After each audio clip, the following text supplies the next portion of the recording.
listening to the Deep Purple Podcast, a fan podcast devoted to one of the greatest bands in rock history, Deep Purple. Your hosts, Nate and John, cover their shared history with the band, discover new music together, and cover the farthest reaches of the Deep Purple family tree and beyond.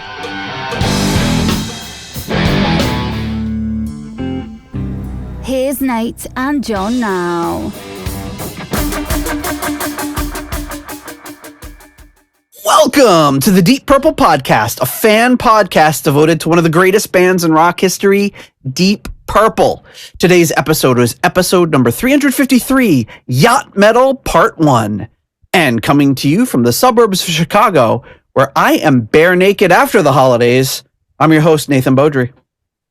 And coming to you from the suburbs of Providence, I'm your co-host, John Half-Calf Thunder Muffin Matola. And coming to you from the suburbs of Hartford, I am Mark Golf Baller Roback. All right, and coming to you from South Florida, I'm Peter, the pool inspector Gardow. He's in his official pool inspector outfit. So golf baller, what's up with the golf balls?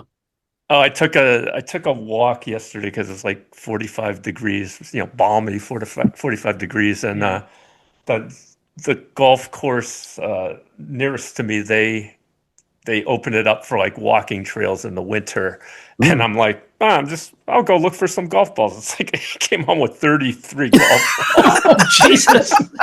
Wow. Did you have like a satchel with you or something? I had this like winter jacket that had these deep pockets, so it's just like I looked all puffed up by the time I got to the car. Is that the fancy one near you? Nah, the rock ledge. Yeah. Oh, well, okay, Yeah. So you had to drive to get there. Well, yeah, I mean, Okay. yeah. I thought it was the one, closer to Asylum Avenue. Oh no, that's a private where the club. rich people Probably get shot. Yeah. Oh, you'd be protected from the golf balls, though. Yeah. I thought you walked to go walking, but it's yes. typical I drove to Roback walk. where he drives to walk. Yes. Yeah. So, John, what is I don't even remember what your thing was. Something about Thunder Muffin. All that stuff, yeah. Yeah. So based on recent episodes, I've decided that from now on, I'm letting AI choose my nickname. This AI is getting out of hand. Yeah, well, I didn't give it any prompts except to choose a nickname for me. I didn't say anything about the episode or anything about like whatever. I'm just like, I just want a random nickname, and that's what it came up with. So you're just like, AI, give me a random nickname, and it came up with what? What was it again? Half-Calf Thunder Muffin, whatever the hell that means. But Is I it like the way it sounded, so It's creative. I'll give it that. Yeah, it's Does it pretty have good. something to do with Raf Calf and Oh yeah, right. Maybe. Did you specify it was for this podcast? Nope. I didn't say what it was for. I just said, I want you to be a random nickname generator. Generate me nicknames when I ask. And Okay. I said first nickname, and boom, that spit that one out. Well, since it's AI, it was probably wrong. So you're probably gonna have to get something else. So speaking of AI, I got a Christmas gift from the lady I'm related to by marriage. Right, and I'm going to show it to you folks here on Channel 18 or whatever your channel is. Okay, Let's see. Oh. All right. So this book, okay, is it's zooming in. It's called. I got to read it. Number one bestseller fiction book of 2025, Germans, Greece, in Galactic Gadgets. And it's an AI written book. Okay. It was the Tales of Peter Gardow. It really is. And Wow. And so I'm about halfway through it. It's very repetitive, and it's very so my wife picked people to be in it. So my whole family's in it, my neighbors, colleagues, and you three are in it. Oh my goodness. Oh, All right. Wow. So on page 32, I'll try and be quick with this. Nate Beaudry, whose enigmatic presence often brought unconventional perspective, taps his fingers on the console. Quote, the aliens' quirks, the odd dances, their melodic speech aren't just accessories? No, not accessories, whatever that word is. Okay. They're a signal, encoded clues embedded in behavior. If you can decode these, the reversal process might reveal itself. John Matola adjusted his glasses. I didn't know you had glasses, John. Yeah, I've seen your glasses.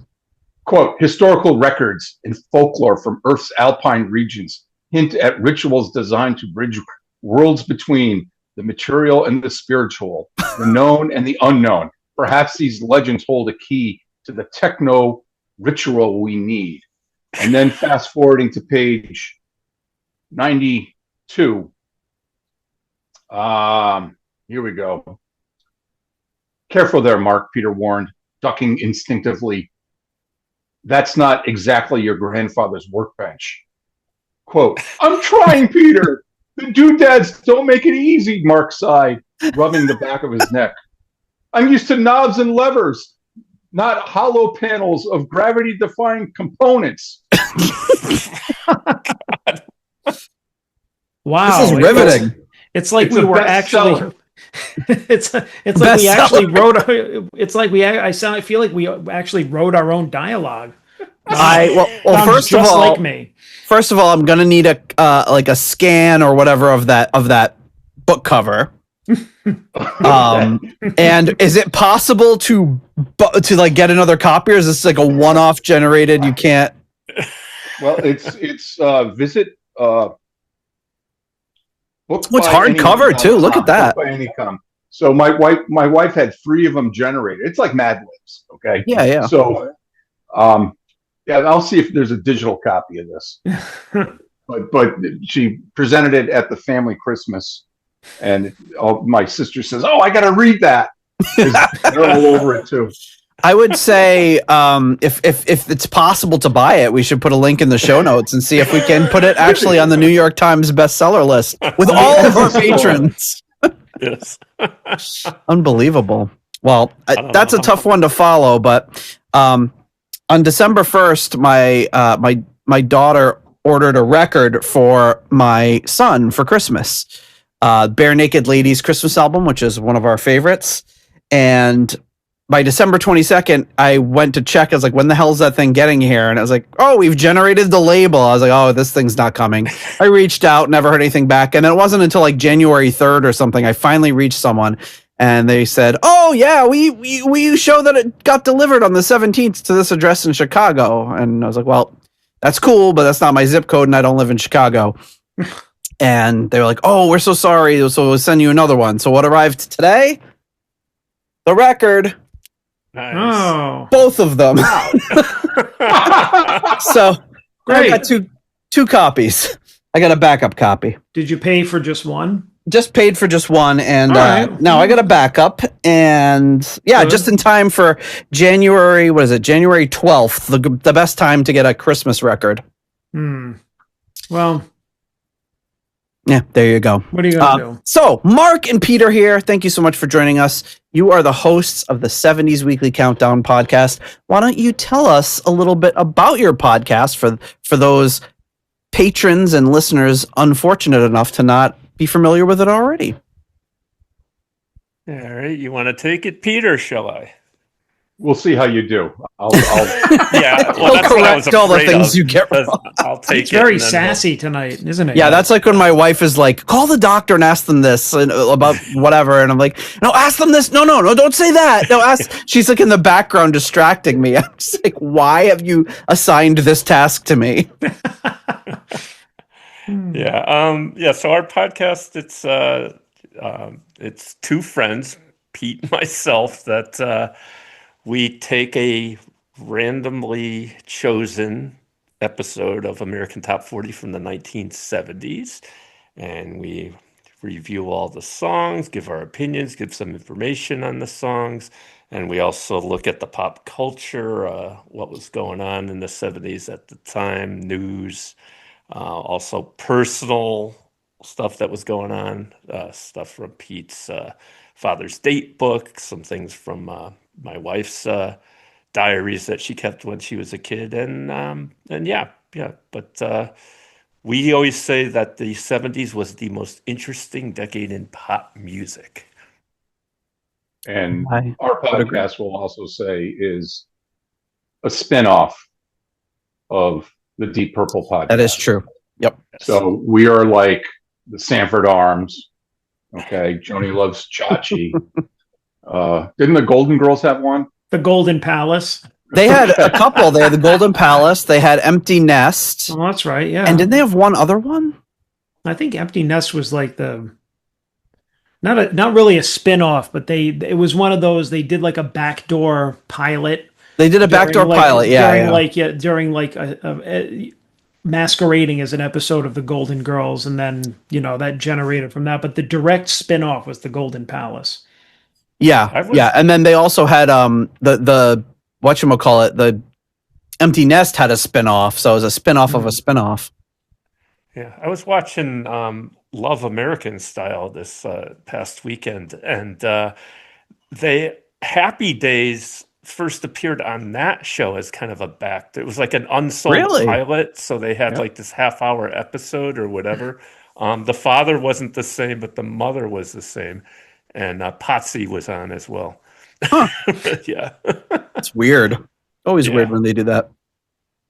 But yeah, we're always fun to have you guys on, and I was actually thinking about it the other day. What you say, the 70s are the most interesting decade in pop music, and I think that could be misstrewn as just or misstrued as like just old people always think their music is the best, but which is partially it, but I think more so when you listen to your show and you take a random week from the 70s and go over the top 40, it really is just amazing how diverse it is. There'll be one of those weird, crazy, like spoken word comedy pieces. There'll be something orchestral from a movie. There'll be a country song. There'll be disco. There'll be rock.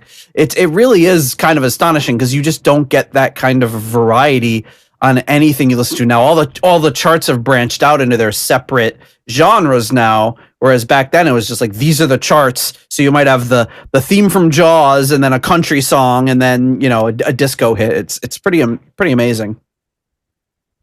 Yeah, it's great. It makes me feel young. Really young. That's good. I'll take that. Yeah, and we're not necessarily saying it's the best, although I might think that personally. But it just as you said, you can, it starts off and you still got R&B, in the early 70s, and you might hear Perry Como, in the early 70s, and then it gets into funk, and then it gets into disco, and then disco dies, and you start to see punk at the end. It's kind of amazing. And all other stuff intertwined with that, not just focusing on one thing. So obviously some obvious reasons why we asked our good friends, these particular good friends, to be on this episode, because we're going to see a lot of crossover, and we'll get into that in a minute. But before we do, we want to make sure we thank our patrons, and you can become a patron as well. You'll notice there's no ads on our show. Nothing before, after, or in the middle, just our thanking of our patrons.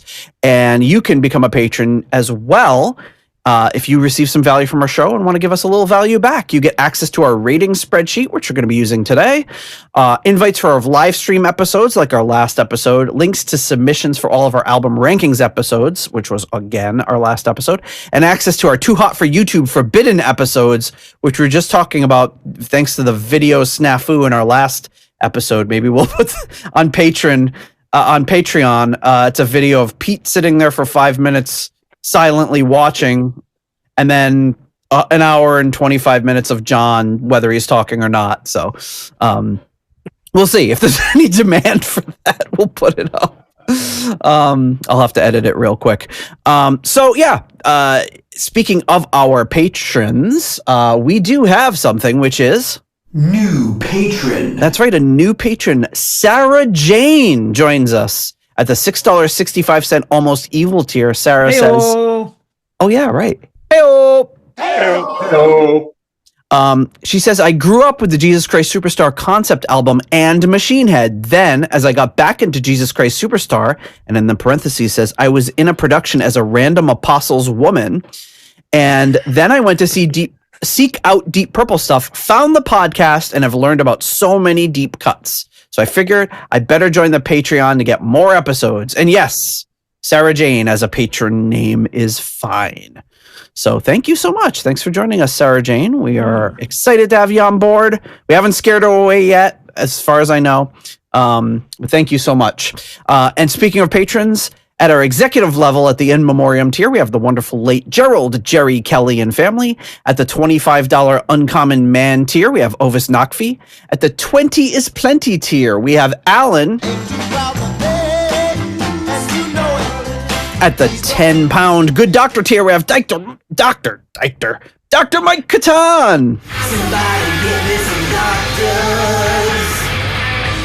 At the Turn It Up to $11 tier, Clay Wambacher, Frank Thielgard Mortensen, Mikkel Steen, Will Porter, PhDPP, and Michael, don't call him Bagford. At the $10 Someone Came tier, Ryan M., Jeff Bryce, Victor Campos, Better Call Saul Evans.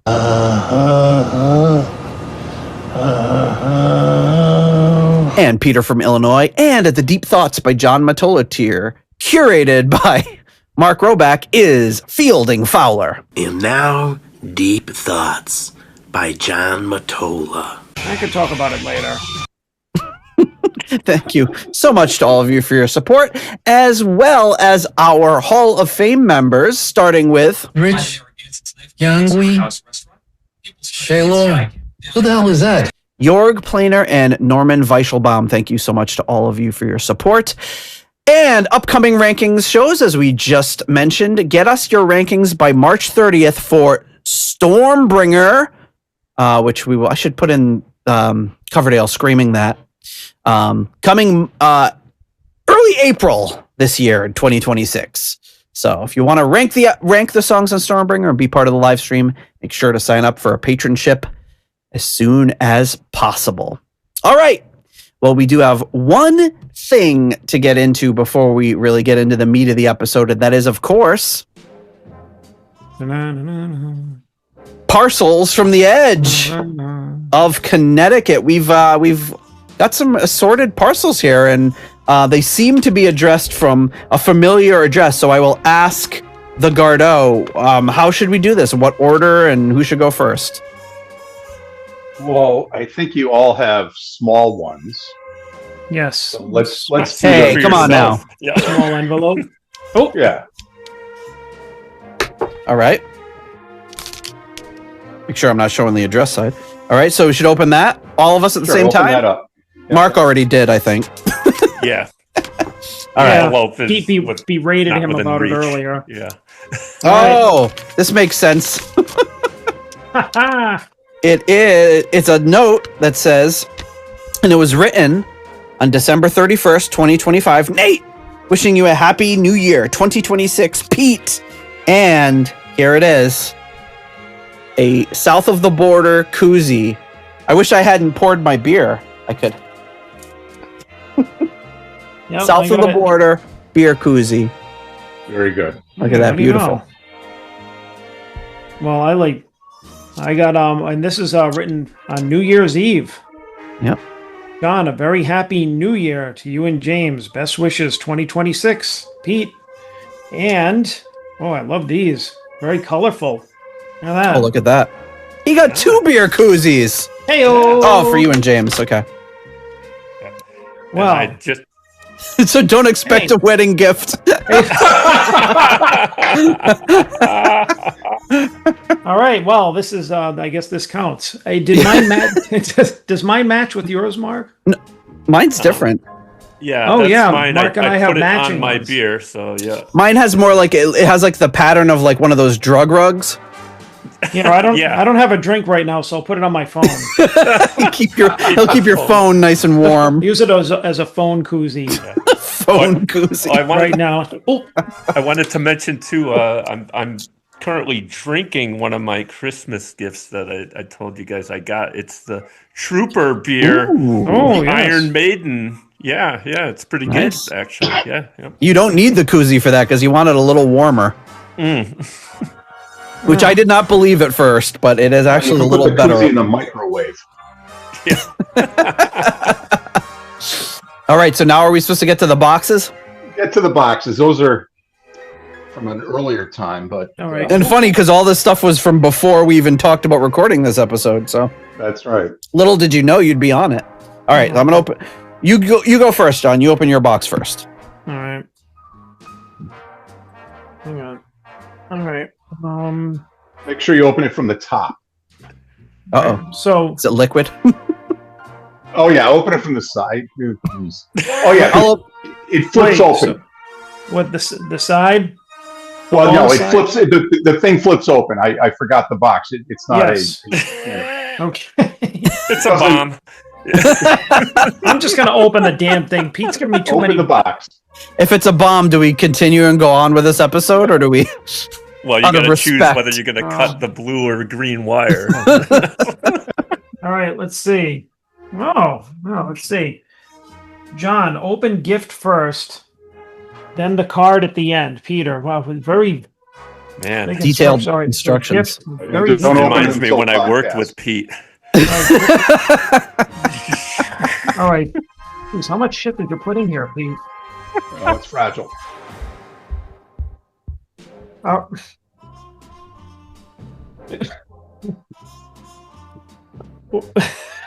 What is this? Is that a toilet brush? It A looks giant like a toothbrush. it looks like a giant toothbrush. Oh, is it like the Alice Cooper concert? Yes. What does it say? Pops. What did you write, Pete? Pops. I didn't write anything. Open up the card. It says, oh, okay. It just says Pops. All right. That is a very big toothbrush. Is that like an everything's bigger in Texas sort of thing, like you get at the airport? They have like the jelly bean the size of a softball. Oh, yeah. 2 pops, it says. So I'm going to open this in 4 pops. So have a nice dog card here. Oh, very nice. Huh? All right, let's see. Oh, geez. And there's more stuff in here. Alice says, sending warmest Christmas wishes to you and your family. Merry Christmas, Pops, Peter. He's gonna love that. All right, wait.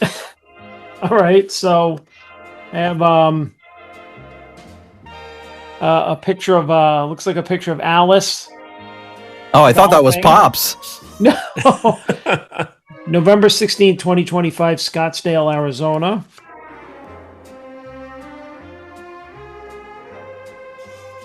And there's another one. Is that? Is that like Alice Cooper in a tractor or something? Wait a Well, minute. he's a golfer. Oh, it's a golf. That makes a lot more sense. Hang on. letter This in there. explains it. John, enclosed is signed memorabilia for Pops from the one and only Alice Cooper. These are Whoa. pictures of him signing the toothbrush. Oh, so the toothbrush is signed by Alice Cooper? Wow. I have. Absolutely. Wait a minute. Pops is going to be blown away by Yeah, this. I have a. he's been telling the story. So you might have to refresh some of our listeners on what the relevance is here. All right. Well, let me. And I swear we'll get into the subject matter at hand eventually. All right. Well, hang on. Let me read this from here. So I have a colleague, Fran, who for some reason has been meeting up with Alice to play golf in Arizona every once in a while. When he was showing pictures of him with Alice, Tommy Shaw, Cheap Trick, and others, I recalled Pops' recollection during the Deep Purple podcast Father's Day episode of Pop seeing Alice Cooper in Providence wielding a giant toothbrush accosting an innocent tooth back in 1973. I procured a prop toothbrush, and Fran played golf with Alice this past November 16th in Scottsdale, Arizona, at Alice Cooper's Christmas putting at the Mountain Shadows Shadows short course. According to Fran, Alice says he remembers that show. Okay, sure. Fran said that Alice was gracious as always and got a great chuckle out of it all. Merry Christmas, Pete. And then Wow. That's so that's a picture of him signing the giant toothbrush. It's for authenticity. You can put this on eBay. Wow. Well, like 50 years from now, it'll be on Antiques Roadshow. It's like, oh, you've got I've got this old man here and a toothbrush. What is going on? Oh, that's actually. You know what? I gotta say, Pete, that's incredible. That is pretty incredible. And you know what? I'm going to make sure that I video Pops' reaction to this when I give it to him. We'll need that for the next episode. Yes. But that was really thoughtful, Pete. Thank you. That's incredible. That really is awesome. I almost want to keep it for myself. Well, just tell him he has to leave it to you in the will. Oh my goodness! Say, if it's the same Fran I know as well, and Pete's nodding, it's like you're lucky you didn't get a autographed Boy George something. Wife is into Boy George. Boy George, yeah. It's very hard to autograph one of those mesh shirts. Yeah. All right, so I'm gonna open mine. It would be amazing if it was also a toothbrush autographed by someone else. All right, here we go. This is not as fantastic, but I mean, could have used at your last episode. That would have been a very hard act to follow. But I mean, how do like that situation just presented itself? How do you resist? Okay. Oh, it's actually a wrapped gift. Look at this, a wrapped gift on the inside. All right. Right. There's two things. So open the gift first. No, they're both. They're both gifts. Either the big one or the little one. Take your pick. All right. I'll do the little one first. Is it a gift card? Let's see. Yeah, from Bed Bath & Beyond. You can put it with my flyers. Post-it. It's Post-it notes presented by RPP in Chicago, Illinois, and it says Glass Note on it, and it's a picture of Gorbachev. And it looks like Gorbachev was certainly in power when these were made. Wow. It's sold by Welby Superdrug for $1.50, but on sale for 79 cents. Wow. But what's that in today's dollars? What a Glass Note. That's from my mother's stash. I got to get rid of that stuff. Unbelievable. You're the perfect person for that. Yeah, this is great. I don't want to use them, though. It's just perfect. Well, I didn't either, so that's why I sent them to somebody. All right. And then we got the second gift here. Open this up. It is the Excel 2003 Bible. Oh, nice. Look at that. Wow. I bet most of the formulas are probably still the same. If you go Yeah, to the Excel back doesn't of the actually book, doesn't look that different. Nathan, what's at the back of the book? At the back of the book? Oh, a CD-ROM. By breaking the seal of this software packet, you accept the terms and conditions of the end-user license agreement. Okay. Oh. Nate, I'll trade you my Alice Cooper toothbrush for that book.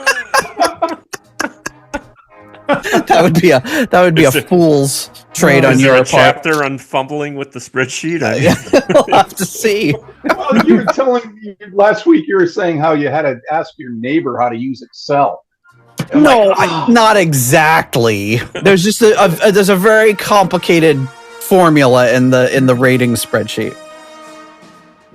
I'm quite handy with Excel. Now you're going to be a lot better. He needed to do a lot of VLOOKUPs and stuff. I'm not too good on those. How are you guys on those?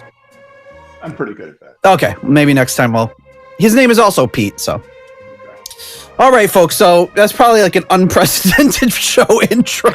Good night, everybody. But the reason we invited you guys on, for obvious reasons, is because of the subject matter. Right at the end of the year, after we'd already recorded our Christmas episode and our last episode for the year, it was announced that this album, Yacht Metal, was being released, and The album contains a lot of Deep Purple related folks, people from the band, people from Rainbow, and from the surrounding Deep Purple orbit. So it was kind of thrown out there, and then we just kind of said, you know what, maybe we'll do an episode on this to see what it's all about, since we've got Jolyn Turner, Steve Morse, Bob Daisley, some people I'm probably forgetting that are all on this album.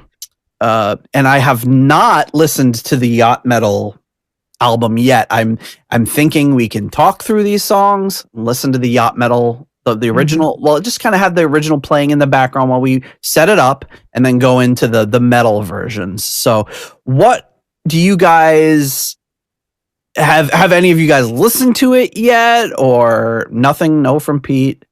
No, I'm No? going in. I'm going Everybody, in cold. okay. Oh, great. So we're all going in cold. But, you know, I made this playlist on Spotify. I sent it out to you guys just to kind of a playlist of all the originals. And listening to it, I was just like, man, these are some damn good songs. So I'm a little skeptical of what we're going to get from the metal versions. But obviously, yacht rock is been a buzzword for a while. So maybe we start it there. Who wants to start? What's your thoughts on yacht rock? It's obviously a created, invented genre after the fact, which I guess most genres are, but this was kind of made up as a joke.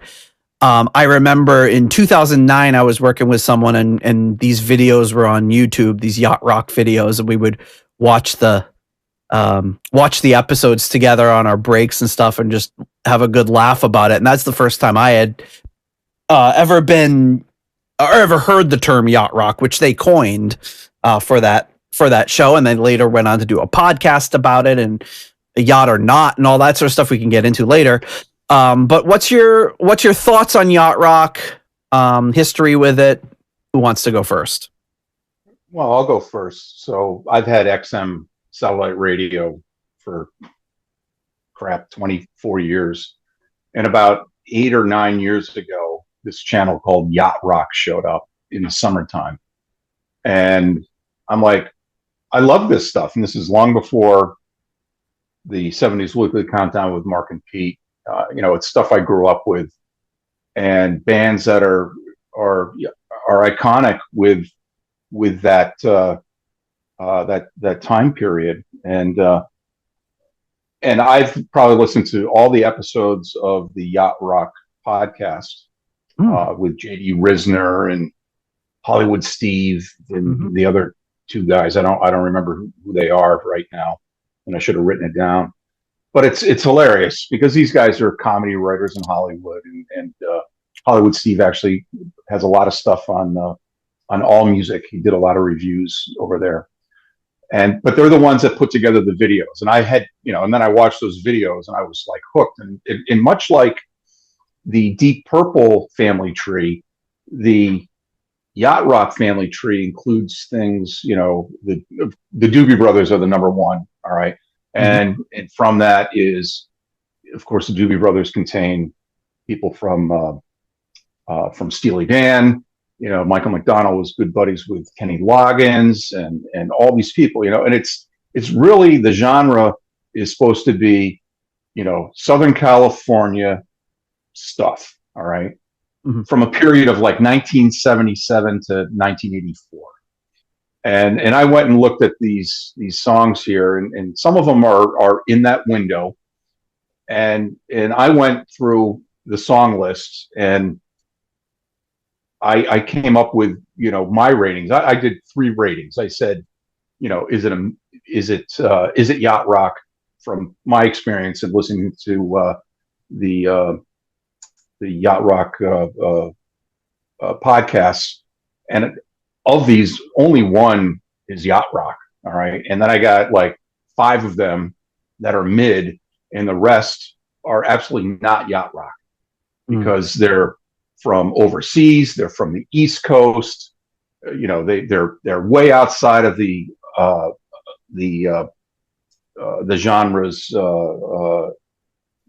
era in the calendar. But I love it. And my brother-in-law had a party at his house, and he turned on the Sonos thing, and he said play yacht rock. Okay. Mhm. And someone came up to him and said, boy, I love the music you're playing. What is this? Because it's great. It's great stuff. And the issue is with the XM radio is they got it wrong too. Fleetwood Mac is not yacht rock, and they play Fleetwood Mac. Okay. Right.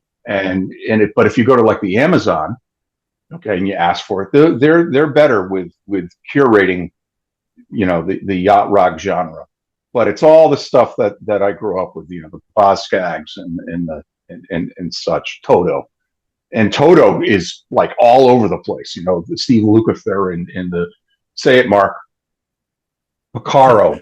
The Porcaro brothers, yes. That grew up 2 blocks away from me. That's right. Really?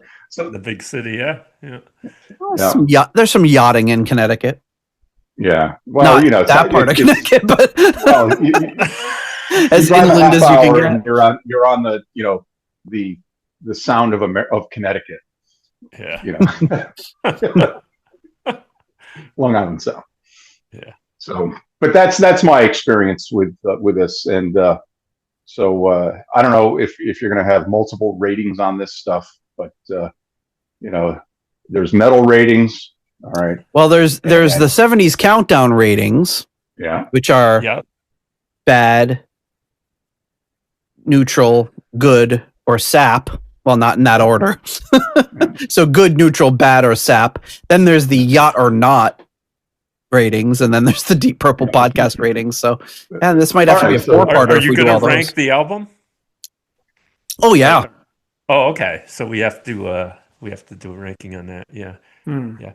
And I mean, I think I was trying to rack my brain. I might have first heard the term yacht rock from Pete, actually, because it was sort of like, you were still working then. Yeah. And then I, of course, watched the YouTube videos and thought they were pretty hilarious. But my sister, she used to listen to the yacht rock station all the time, and she said, the problem was, as it was defined too, it was like, then you just started hearing the same stuff over and over. Yeah. So they really had to expand it to include what you'd probably call like soft rock, I don't know.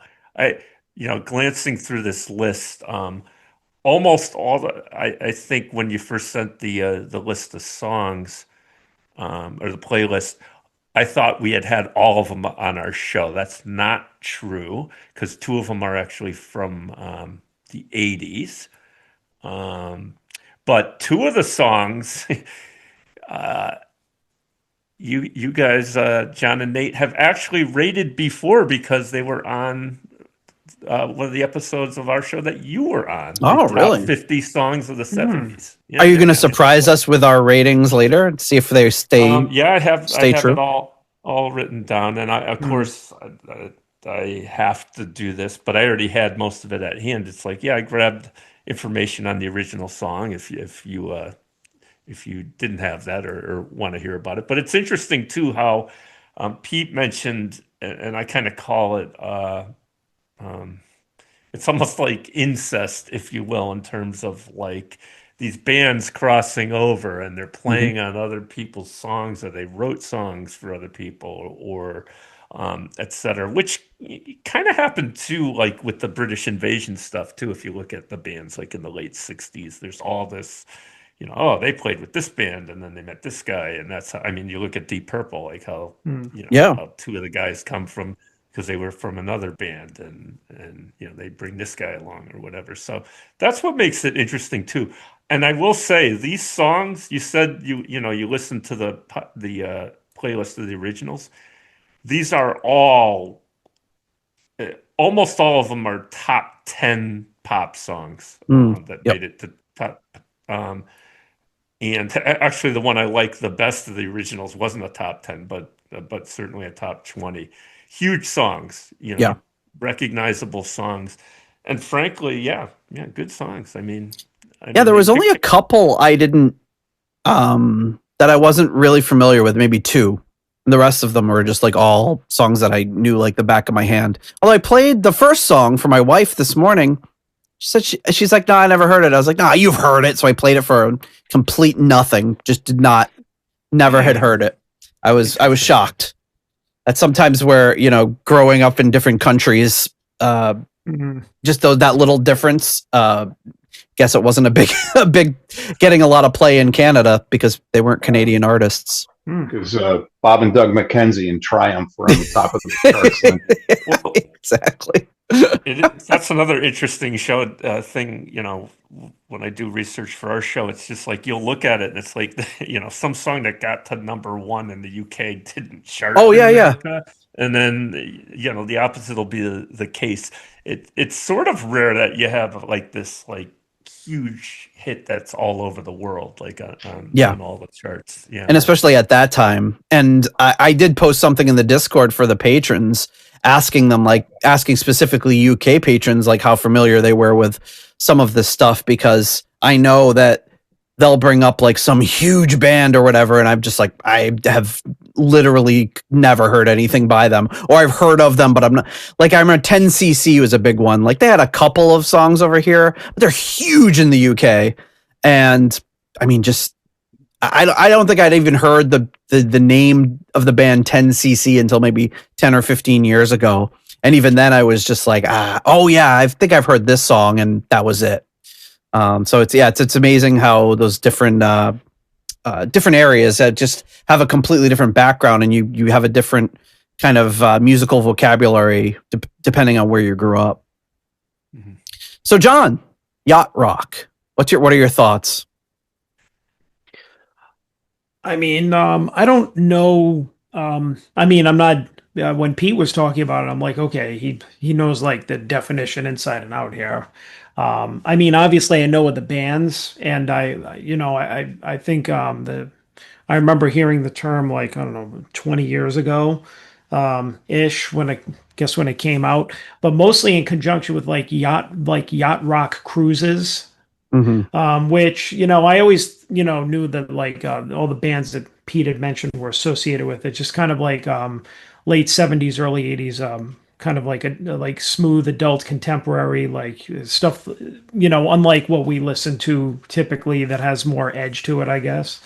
And I heard about yacht rock cruises, and I'm like, oh, okay, so that's like, cruise that like dads go on and stuff that like to listen to like the Doobie Brothers and adult contemporary stuff. So yeah, that's pretty much what I know about it. And obviously I've heard all of these bands and probably their most popular songs. And I was never really a big fan of any of them, but not opposed to them either. Like, I mean, I think a lot of the songs are pretty pleasant. I like listening to them when they come on the radio and stuff. There's some stuff from like the Doobies and like Christopher Cross and whoever else. I don't know strictly who's in the genre, but I always thought that it wasn't like tied down to like a bunch of specific artists or an area. I just thought it was just like smooth adult contemporary. Well, I think there's been a long standing too of people not really being able to, Yeah. even though the guys kind of created it and created the definition, it took on a life of its own. Yeah. And I remember like years ago on Twitter, they'd be arguing with people. They'd be like, that's not yacht rock. And people would be like, nah, what do you know? They'll go, I invented the term yacht rock. And so they kind of took some ownership, but they'd always be fighting with people about that.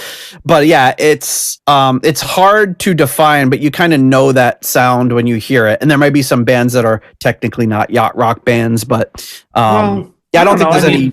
It kind of makes sense, I mean, because you picture a bunch of people in like flip flops and Hawaiian shirts, taking it to the streets, playing shuffleboard and shit. I don't know. It's like Jimmy Buffett is not yacht rock, okay? Right? He looks yacht rock, right? And the people that are parrot heads will dress up like John just talked about. Yeah. Yep. Now, why is it? Do people call him yacht rock or no? Well, you'll hear it on the XM channel. Oh, right? Okay. And some people will, and if you go to the Yachtski scale, he's at the bottom. Oh, okay. Yeah. I just had a horrible thought, although I wonder if you were to ask AI like in real time, is this song a yacht rock or not a yacht rock? And would it go to the Yahtzee scale there or whatever, or would it go off and just, I'm curious. Well, I do have the yacht or not rankings in my show notes, but Okay. but yeah, if John wants to employ AI in the background and answer If you those want me and, to, yeah. and see, well, I never want AI, but Well, I it might just for be curious just to see if it totally screws up or says something nonsensical. it's usually good for a laugh. Yeah, Yeah. why not? We could see. See, There now was that's a one mo- thing that Pete said is that like I would have thought, not knowing anything about the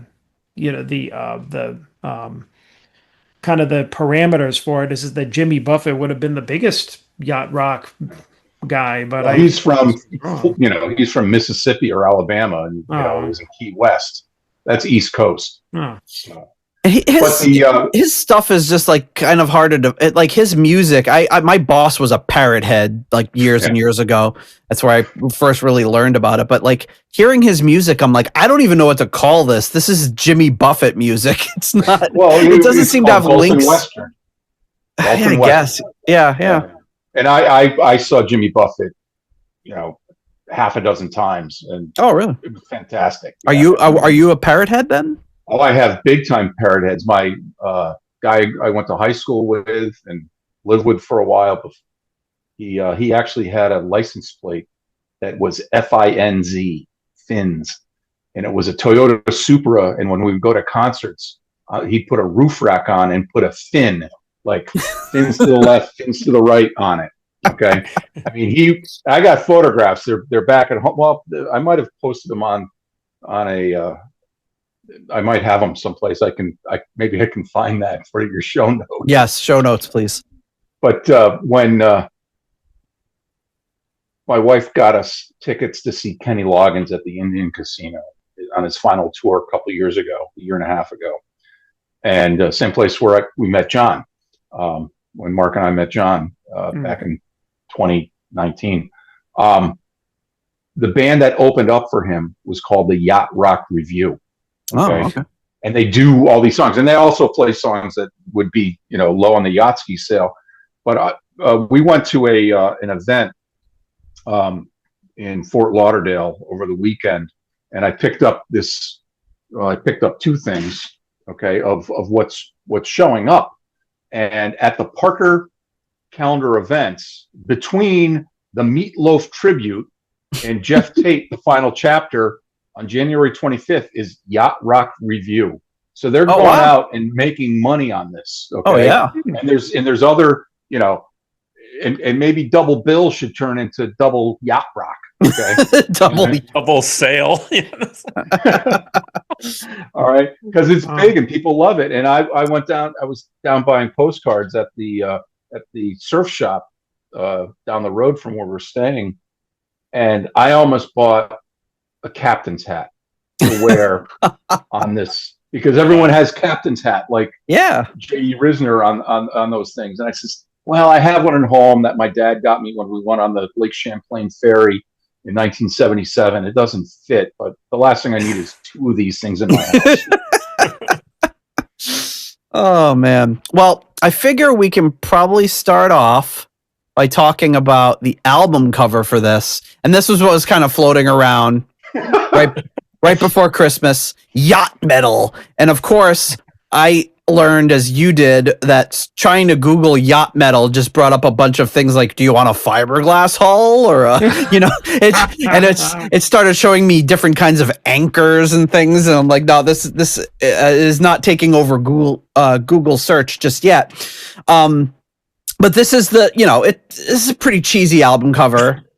I don't want to jump ahead here, but for those of you that haven't seen it, it's a woman in a string bikini from behind, looking off to the left. In the distance, a yacht.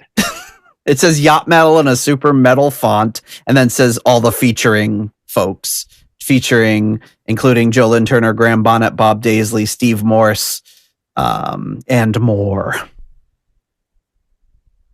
So thoughts on the cover? My first thought, I think just because I was thinking of 70s music too, is the average white band on their album covers. Oh, yeah. They would make the W out of a woman's backside. It was drawn. It wasn't Yeah. an actual picture. She's a little too skinny for a proper W, but yes. Yeah. And then also, is it like the album cover is peeling away and there's like metal mesh behind it? Like, Yeah, what's that that's what it supposed looks to Yeah, be? it's like Like a grid. it's like it's like the metal. it's The like a chain it's like a link? microphone. Oh, okay. Oh, it's a microphone. Okay. Oh, I thought it was okay. the chain metal from that guy in that Arnold Schwarzenegger movie Yeah. with Marissa Lamano or whatever her name is. Ooh. Alyssa I think it means Milano. Commando. Commando. Oh, Commando. Alyssa Milano. Oh, yeah.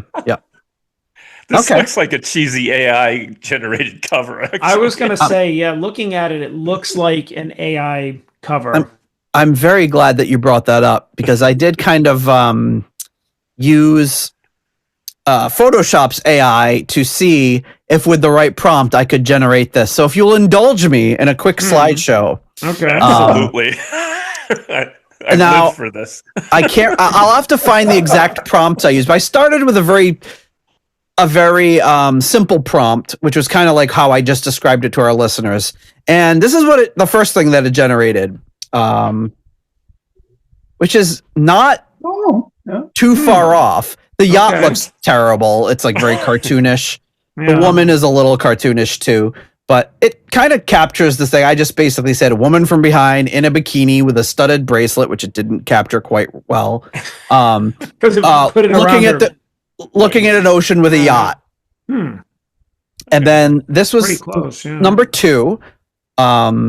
Again, a little maybe a little bit better, although I don't know what the hell is going on with the back of that bikini. It's very elaborate. Yeah. She's kind of looking off into the distance. And then this was the third one I got, which was Oh. kind of similar to the first one. Yeah, So- very. Actually, this looks closest to the album cover if you move the boat more over to the left. Yeah, it's really not too bad. Of course, when you zoom in on certain things, you'd be like, oh, it's kind of a mess. So That would I be said- starboard. Yeah. yes. Yes. It's funny you should say that because when I was writing the prompt, I was like, should I write port and starboard or should I say left and right? So then I said, so Photoshop does these in 3s. So I said, well, let me start from scratch. I'm going to write a very detailed prompt about how she should be slightly turning her head and the boat should be like behind her with the stern coming off to the other side and how high up the water should go and all that. So this is the first one I got, which is about the most awful That's cartoon. terrible. Like, I don't even know what's going on, like with her, like, so it's very cartoonish, terribly, like, I could draw a better, just give me some crayons in about 10 minutes and I could have drawn a better album cover than this. And also, like, I don't know if she's wearing flesh-colored pants or what's going on, but it doesn't make any sense. Then this is the second one it gave me. Oh, can you go back a second? Oh, of course. Is that a bottom right corner? Is that a snail? Like, what the heck is that? I don't know. It's like there's look at like it's really funny when you think of what the boat is because there's water on the top and there's water on the bottom. So is that skinny little thing the boat? Yeah. It's terrible. Then it gave us a photorealistic one that is just totally janked up. Like her fingers look like like a bunch of flesh-colored bananas. There's some weird like golf clubs coming out of different directions. And I was like, how could it get it? The first ones weren't too bad, but these are terrible. And then the third one was this one, where her nose has like a giant wart on it, and Ugh. like it's just it's a mess, just terrible. So then I said, okay, I'm gonna simplify it again. I'm gonna mention the rip with the microphone and the that it's gonna say yacht metal, and this is gonna be the sweet spot. It's gonna be a little more simple. This was the first one. Yeah, Where it says- Mattel. He has Yacht Metal Yacht course. Mattel. because AI famously can't spell. And I wrote out yacht metal spelled like the letters. Definitely more of an average white band butt there, Wow. but the fingers are a tragedy. They're just terrible. That ass is a tragedy. Yikes. Well, it depends on your preferences, but the fingers are definitely a mess. Yeah. Number 2, Yacht metal again. Very. What's with that arm? So it looks like you're kind of fooled into thinking that's an arm, but it's her back, and then there's an arm coming from out of nowhere. And it's a drawing again. It's terrible. And then the last one, probably the best of the 3, but spelled it Yacht metal. Was that like Jewish yacht metal? Yacht metal. Yalach. Metal. I like the purple on that, I have to say. This one is probably the best of the hand-drawn ones.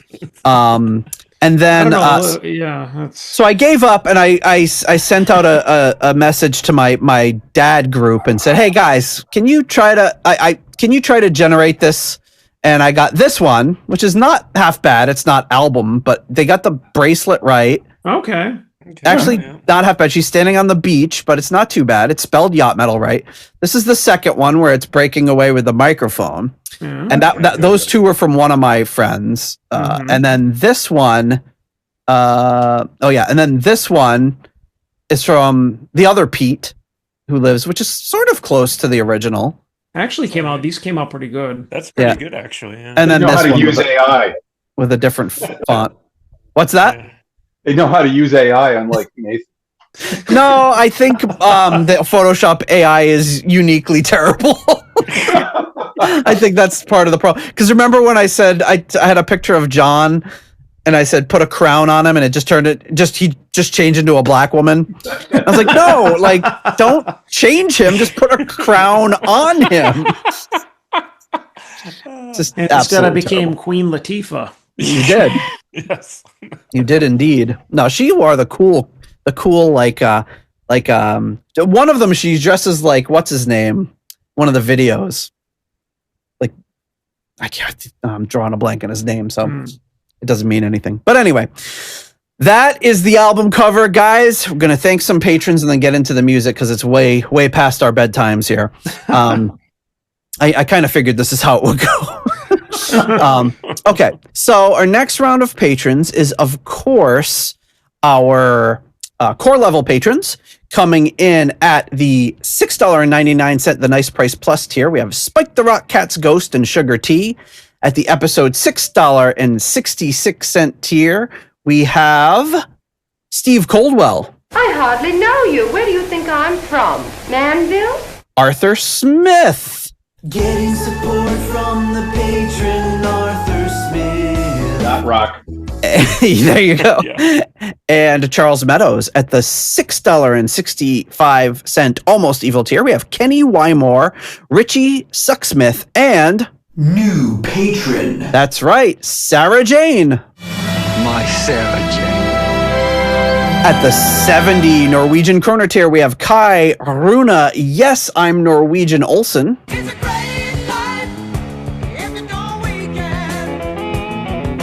At the $5.99, the Nice Price tier, Robert Smith and Adrian Hernandez. Hernandez error. Hey, who the hell are you? At the 60 kroner Scandinavian Nights tier, Knut Morten Johansson.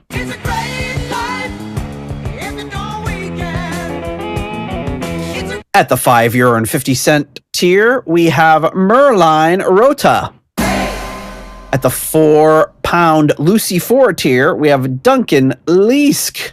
I'm alone here with empty nest, eagles, and snow. At the $5 Moneylender tier, John Convery, German Heindel, Jesper Alman, Alexei the Perfect Stranger Slepikoff, Kev Roberts, Scott Zern, Cynthia Doobie, Raf Calf. You guys ever have sex? Coyote Bongwater. John Maselli.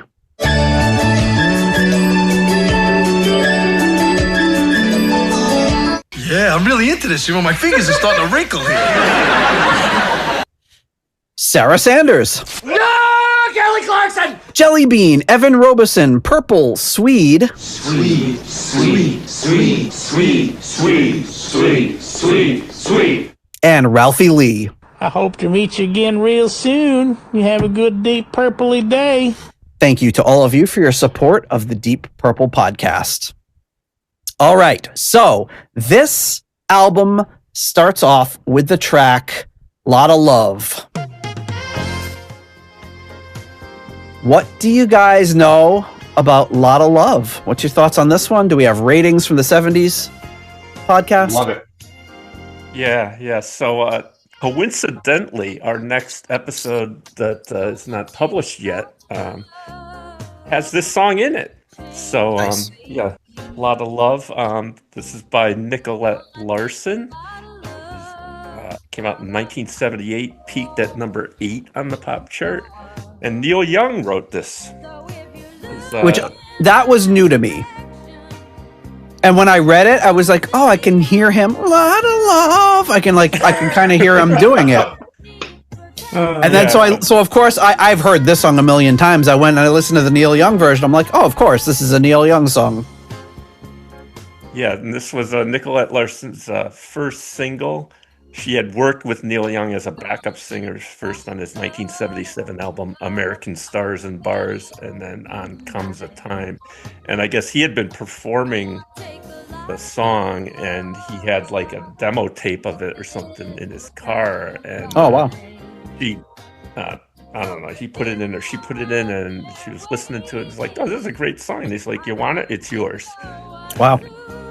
And they came out like pretty, like he released this album. This came out like pretty soon after, right? Yeah. I think they were at the same year. Same time. Yeah. But both Pete and I went good on this one. This is a good song. Remember this one well. This was all over the radio in 1978. Yeah, and I would call this thing mid. Really? Rock. Yeah. Oh, mid yacht rock, not the song. Yacht rock. Yeah. Okay. I can see where they're coming from with this. John, what do you think about the original? I like the song. I remember hearing it a lot when I was growing up. Yeah. It was like, I mean, back then, as we pointed out, even in the early 80s, like there was a lot of variety on the radio. So I just remember hearing a lot of kind of soft rock on the radio. So a lot of this kind of stuff. Even though it's probably like, I don't know, 4 or 5 years removed, because I was only a couple of years old when it came out, but yeah, very familiar with this. I always liked it. I always thought it was nice. It's got the Rich Shaler solo saxophone in it. His favorite. So this one is performed on Yacht Metal by Kim McAuliffe and Leader of Down. And what I've kind of discovered in getting into this album is like this comes from Cleopatra Records, and a lot of these artists are Cleopatra Records artists. So it's like a compilation band of artists that were on the label. Not all of them, and a lot of the guest musicians are not. But so that's, I think, where it's kind of coming from. The Leader of a Down was a UK rock band formed by the Motorhead guitarist Wurzel, and I might be getting that wrong. I don't know anything about Motorhead. And bass player Tim Atkinson. And then Kim McAuliffe is from Girl School, who I have a passing familiarity with. They used to open for Deep Purple. But yeah, want to get into the metal version? See, is it even better than the yacht rock? Will any of these be better than the yacht rock one? Let's see. Here we go. Lotta Love by Kim McAuliffe and Leader of Down, sorry.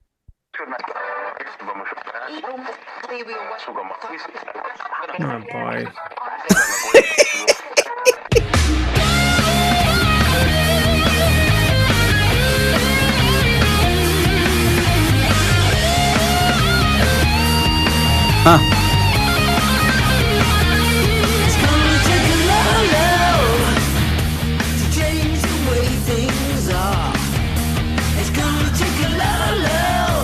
A very gravelly voice. Yeah. Well, I already got pissed off by that whole like changing of the radio station's intro. It's so played out. Yeah. Well, yeah, okay. We've used that on our show.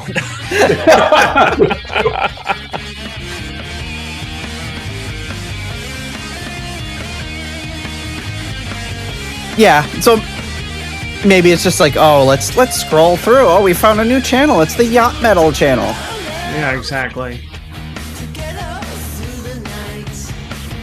So is Kim McAuliffe must be the singer? I'm assuming. Sounds like a female vocalist. Yep.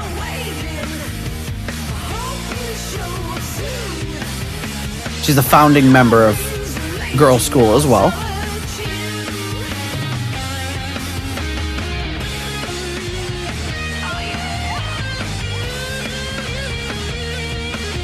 I mean, honestly, it's, I think, better than I was expecting. It's fine.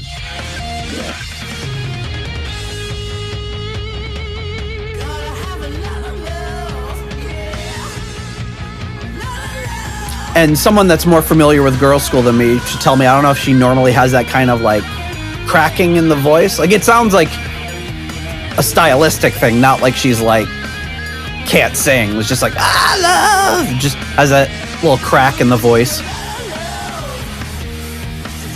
I wonder how many packs of Salem she went through to get that.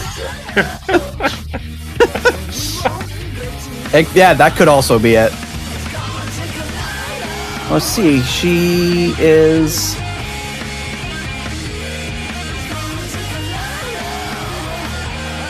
So she's 66-ish.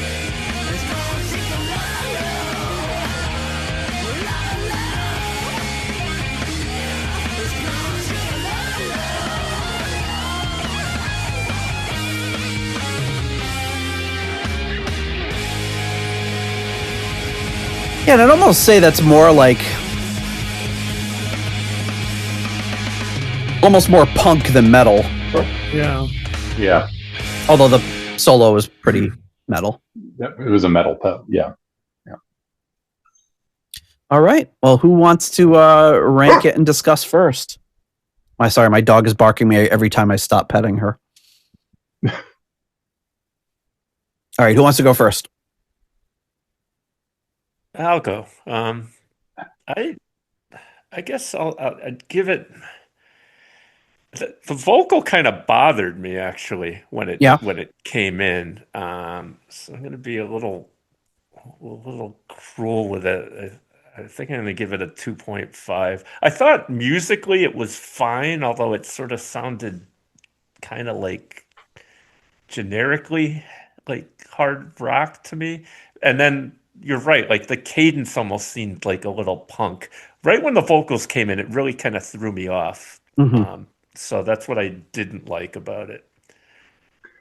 Yeah, I'm with Mark. I'll give it a 2.5. I heard her say a lot of love. Oh yeah, oh yeah. She kept on saying, "Oh yeah, oh yeah, oh yeah, oh yeah, oh yeah," because the way that Nicola, and I've heard the Neil Young version of XMD tracks, which I mean, I'm not. I've been told that some women do like Neil Young. Oh, my interconnect was unstable. Goodness. I think you're back now. 2.5. All right. Okay. John? I'll give it a 2. All right. It was I feel like feel the same as these guys. Like it sounded like a pretty standard, like, okay, we're gonna get a cover of, I don't know, it is a way to describe it. It's like it sounded like the production or the way the song was is like, okay, this is going to be a cover of another song type of vibe, type of thing, which is like, all right, kind of generic-ish, I guess. And then the vocals came in. It's like, all right, this is trying to be really like raw and punkish. And what little I know about Girls' School is that there used to be this Motorhead song where they did like a duet with Girls' School. So I'm like, oh, okay, so they're probably like both kind of like punk rockish bands, running in the same circles type of thing. So this vocal doesn't surprise me from what little I know, but it's like, it sounds like they're trying to, what they did, they were trying to rock up the soft rock song that we just heard, and it didn't really work for me. Yeah, I'll give it a 2.5. I kind of liked the vocals, honestly. I thought, like, I liked her delivery and the kind of that raw like crackiness of the voice. I thought it worked pretty good. But yeah, it sounds like a punked up version of this. It reminded me of like when Tia Carrere does the covers in Wayne's World. You know what I mean? Like Yeah, it's like true, a modernized, stylized version of like a classic 70s song. But here we are. It's like, 25 years later, in same general time frame. So it kind of reminded me of that. It seems like one of those things you'd break out, or maybe girl school would break out with their originals, and people would be like, "Oh, that's cool. They're doing like this in their style." But yeah, it's to like me, when it's Husker Du did the theme song to the Mary Tyler Moore Show. Oh, I don't know if I know. I don't know if you know Husker Du. I know Husker Du. Well, I know them just like probably from thumbing through the Columbia House like booklet, but I don't know if I know their music. Maybe I should send you all my Husker Du LPs. Send me. I want to have a complete collection of Husker Du LPs. So what is the other one? Ry Cooder, Husker Du. I got Ry Cooder records too. There we go. Uriah Heep was another one before Scott's podcast where it was just like, I remember seeing that name, but couldn't have told you anything about him. So Nate, in your spreadsheet that you're learning how to use with that book, what give me a second. What page should I go to? What do you get with a Yachtski scale? Okay, so I don't have that on the spreadsheet, but let's see. I do. Okay, you got it. What's the scale? 60 out of 100. There you go. Okay. All right. So, which is, a D minus. Yeah. All right. An even 60. Yep. Yeah. And the thing is, everyone can go to the Yachtski scale, yacht or not. And, and what's at the top is the cream of the crop that I spoke about earlier. So, yeah. And the only song that has a perfect score is What a Fool Believes. Yeah, right. Pete, which is 100. Which I was Pete. Oh, no, I was just gonna say I was a little disappointed that wasn't on this album, but yeah. But there's certain lyrics, right? That the song is that helps the score. Yeah, and it has to mention certain things. Fool, right? Fool. Yeah, fool. Yep. And what's the other one? Well, it also has to have the doobie bounce. Okay. Yeah. What they've described as the doobie bounce, and a lot of love doesn't. The original and not even Neil Young's. It doesn't have that bounce. And this is. I could hear Husker Du doing this song. There you go. Gotta take a lot of love. All right. Well, there you go. Okay, the next song up is Magnet and Steel. And this was one I didn't know by the name. But when I heard it, I was like, oh yeah, I've heard this song before. Of course. But the name did not jump out at me at all. But here we are, Magnet and Steel, the original by Walter Egan. And, I guess we'll get into the Yacht or Yacht ranking afterwards, but do you guys have any background with the song or thoughts on it? He's also my actuary. Walter Egan. My accountant. Walter Egan. Yeah. I think he was also an English teacher in my high school. So yeah, this one came out in 1978. Also peaked at number 8 on the chart, like the previous one. Stevie Nicks is singing in the background. Oh, yeah. Because the song was inspired by her. She was singing background vocals on a song Tunnel of Love that Walter Egan was recording, and he said, quote, "I was smitten by the kitten." And so the song is kind of about her and me, but I guess she didn't really have any attraction to him. And this was magnet and expensive aluminum. Yeah, repelled magnets, polar. What's the? I know my wife's uncle is in the steel business, so I have some. All I know is expensive steel is not magnetic, but cheap stuff is. Stainless. Why? I don't know. It's not magnetic. Yeah. So well, NRBQ has a song called Magnet, and those words are You are a magnet. I'm a piece of wood. All right. They're a little more realistic than Walter Egan was. I'm glad you said she was working with him, because at first you're like, oh, it was inspired by Stevie Nicks, so she sang on it. I was like, is that all it takes? I'm going to write a Deep Purple podcast theme song and say it was inspired by Stevie Nicks. We'll probably triple our listenership. Yeah. John, did you remember the song? I don't know. It sounds really familiar, but I don't think I know it as well. It has that like doobie doo wah sort of thing to it, so it sounds like it could be a number of songs. Yeah, I mean, at first I heard it had a very kind of like felt like it had a very 50s type of vibe to it, like from the Grease soundtrack or something. Yep. But this kind of like the background vocals and everything, it sounds like it could be, like you said, a lot of songs, but I don't know. I might be familiar with it. Not as like I didn't have that instant recognition that I did with the first song. Yeah. But I'm starting to get like from the first song to this one, I'm starting to get the theme of like the style of this genre. I think the thing that really jumps out at me about all the songs on all the originals is just the production on all of them is just impeccable. They sound great still. Yeah. Going on 45, 50 years later. Oh yeah. All right, so that's Magnet and Steel. Yeah. I'm sorry. Pete you both went good on this one as well. Yeah. These are good songs. They picked out, big hit songs for this album. It wasn't like any, outliers or. Yeah, I would give this one a good too. I like the song. I like that kind of like little like music box thing. That's like arpeggiating the chords at the end there, or at the end of the choruses. Really nice.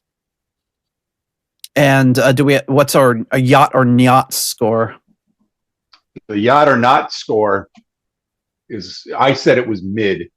Yachtski scale is 37.25. It's not yacht rock, according to the experts. All right. According to the people that invented yacht rock. All right. So let's see how they rock this one up. This is Cherry Curry from the Runaways and Mick Box from Uriah Heep, which I just mentioned, doing this one. And it looks like... Yep, I don't think there's much else. I think there's stuff. Oh, of course I left my CD's right here. I'll look into it later then. Okay. Magnet and Steel by Cherry Curry. Am I saying that right? Sure. Good. And Mick Box, which I know I am saying right. Magnet and Steel.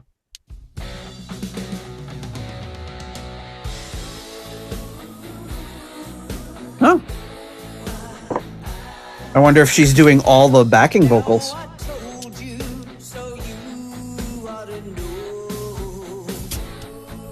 Got no room on my desk because of this Excel book now. It's huge. Yeah, it doesn't really say anything else other than it was recorded at Box of Frogs recording studio in London, England. Does Mick Box own that studio? Yeah, I would assume, or Cherry Curry. Actually, it sounds very close to the original. Like it has the same vibe as the original. Yeah.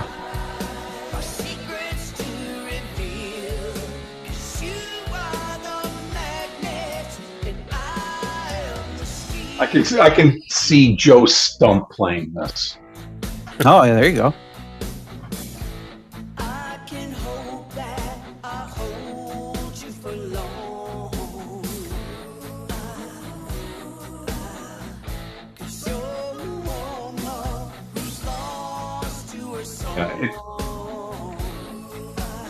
Even though the original doesn't go anywhere, this goes nowhere even faster.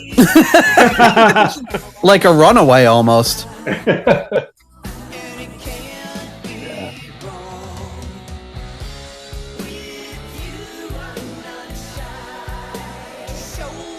Same tempo, but there's something about the production of the other, and I know where they're going here with the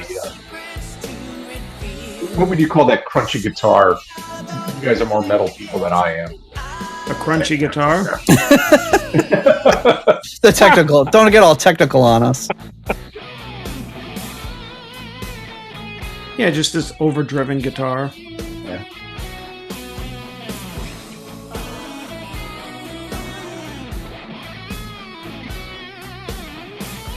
Yeah, it definitely feels more overdriven. It doesn't have like a very like kind of dirty like metal sound to it. Just so you know, I'm enjoying some Swedish candy here. Smill. Ah, nice. They're like Swedish Rolos. Smell.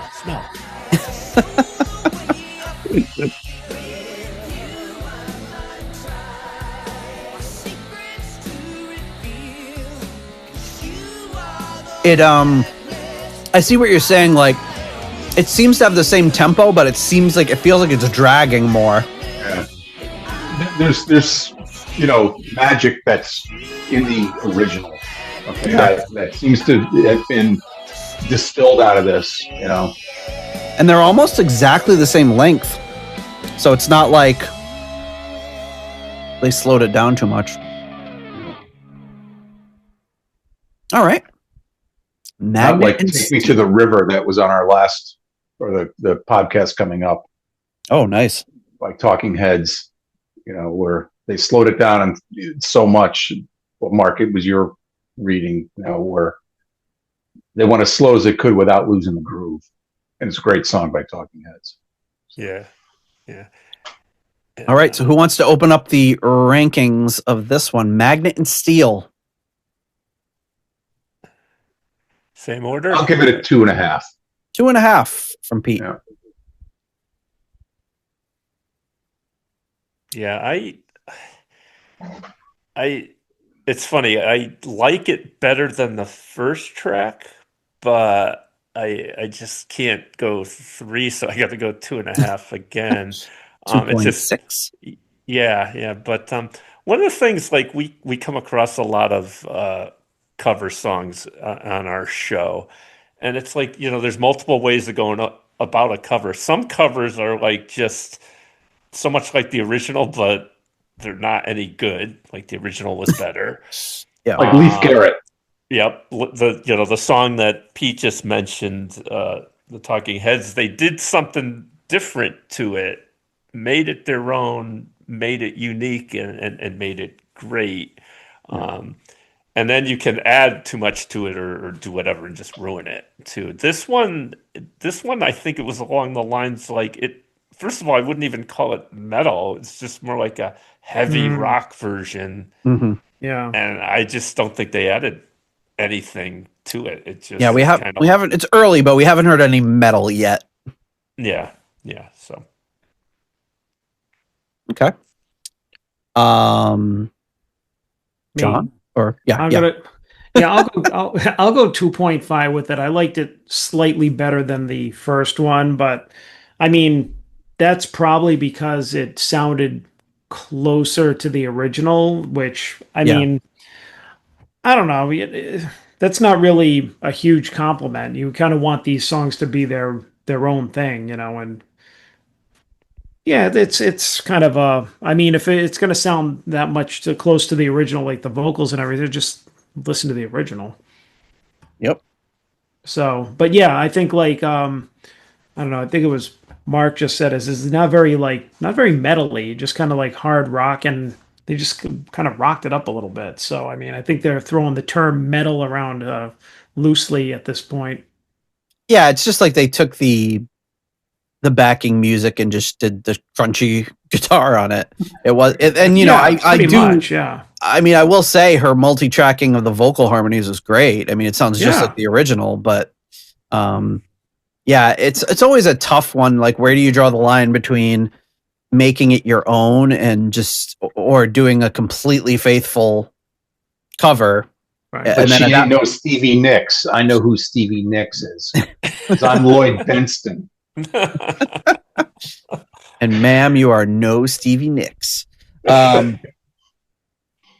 All right, yeah, I'll give it a 2.5 as well. it's not. There's nothing we've heard yet has been objectionable. It's all just been kind of like, okay, that's like a punkish version of Lotta Love, and that's kind of a slightly rocked up version of Magnet and Steel. I kind of think of it in the same way. If a established band just kind of threw that in their in their playlist or their set list rather, you'd say, oh, that was kind of cool. But only 2 songs in, of course, but nothing's bowled me over.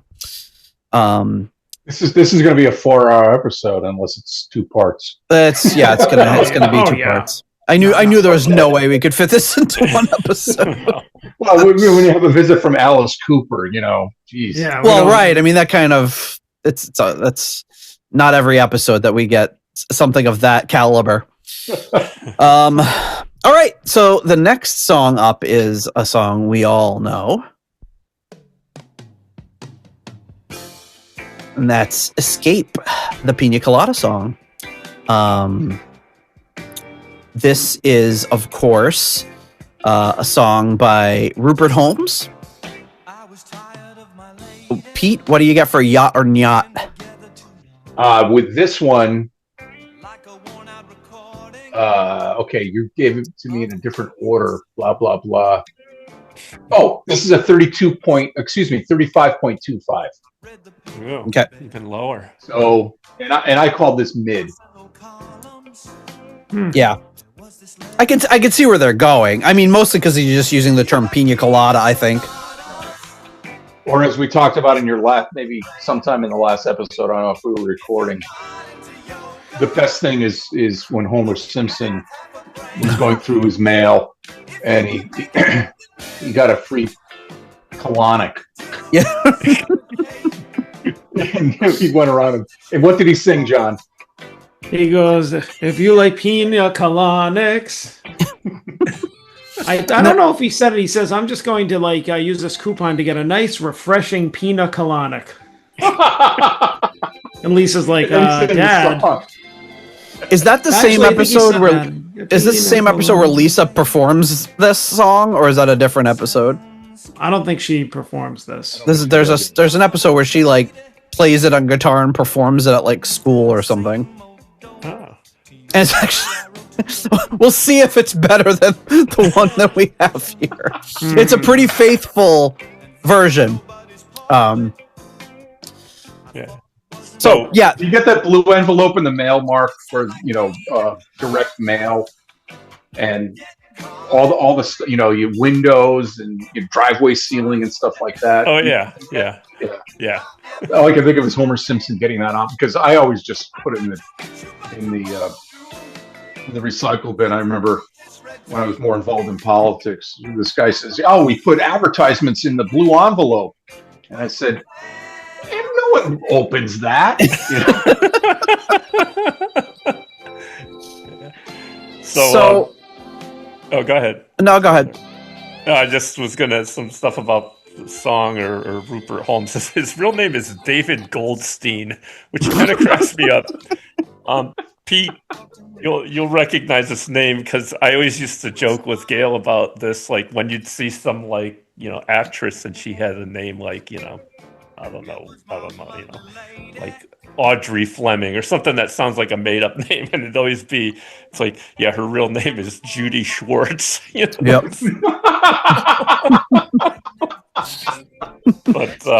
But anyway, everybody knows Rupert Holmes from this song, but he wrote several Broadway plays, including Say Goodnight, Gracie, and The Mystery of Edwin Drood. And he wrote songs for Barbra Streisand, Judy Collins, and Britney Spears. Wow. My favorite story about him is I saw an interview where he says people in bars were always trying to buy him a pina colada, and he said he gestured to his stomach and he goes, "Do I look like I need to drink more of those? Give me a glass of wine." Oh yeah, it's got to be absolutely insufferable. Have to deal with that. Let me buy you a pina colada. Please do not. Yeah. This is probably my dad's least favorite song of all time. He hates the song with a passion. Wow. Ooh. Has he heard the ragtime version? he hates ragtime music. So. Oh yeah, that's a callback. 1979 when this is out. This was all over the radio. I know. I feel like it still is. I hear this one at work all the time, like at least once a day.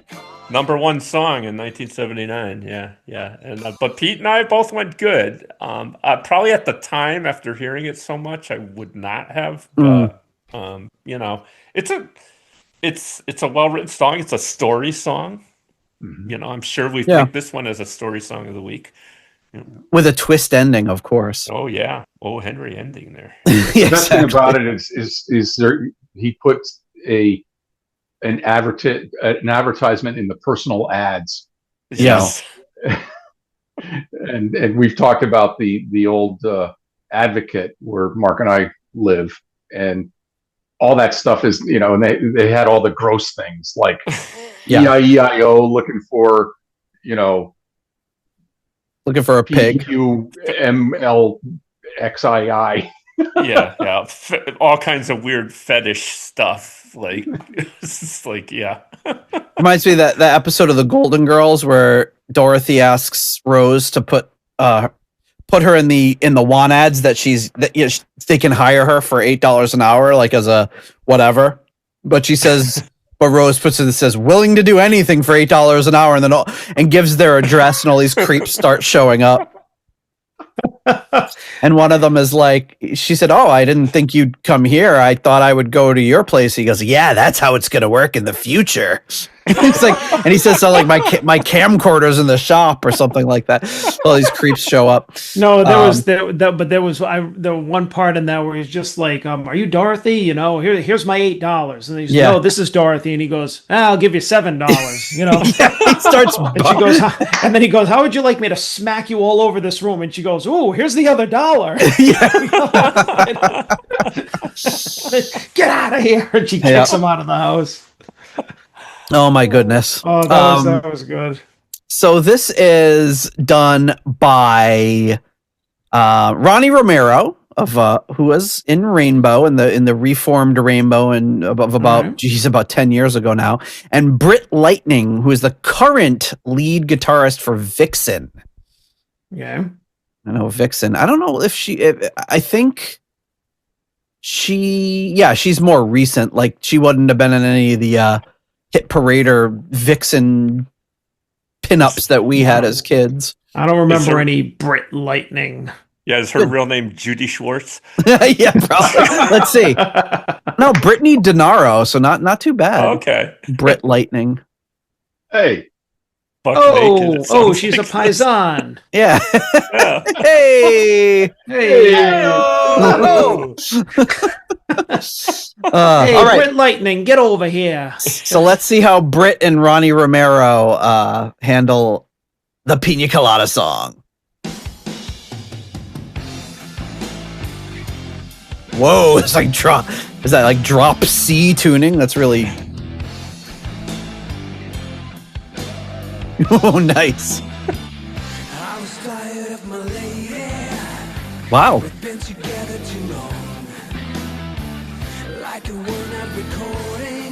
Oh, Ronnie Romero sounds great.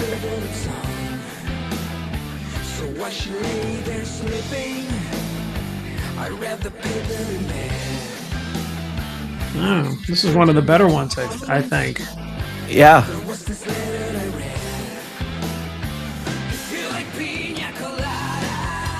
Oh. A little bit of a change. Yeah, see, this is what I'm talking about. There's a little bit of a spin on it. Oh, this is so much better. That's one of my favorite lines in all of music. You like making love at midnight?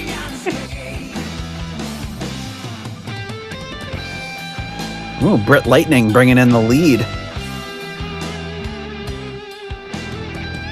Well, Ronnie Romero, though, I've got to say, like, he was in Rainbow and he did all the different eras, and he's very, very good Chilean singer. Just good follow on social media too.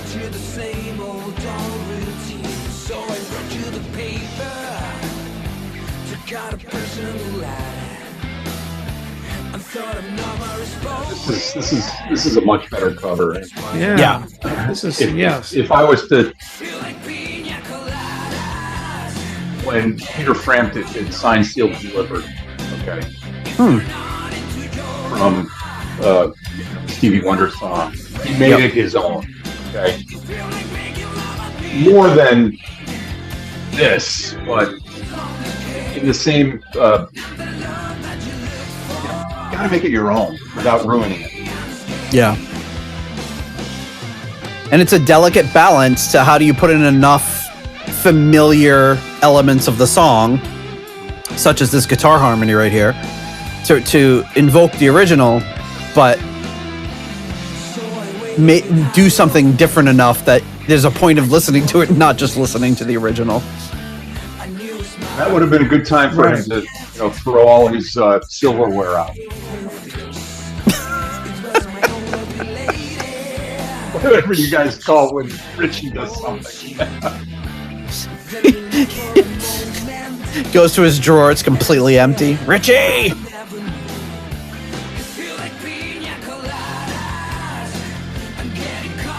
Richie would cut all the two middle tines out of all of his forks.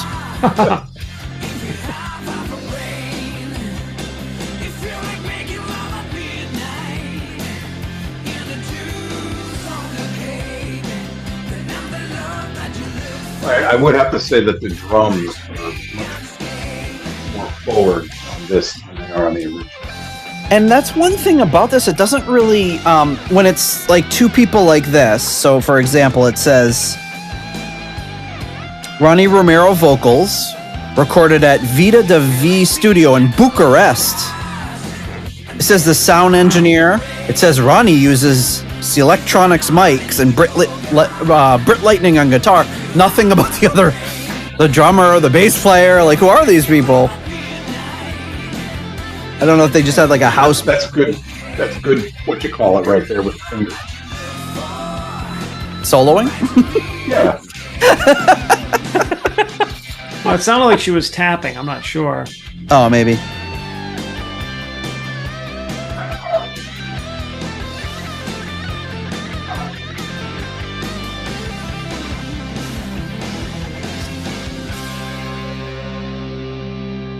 Nice.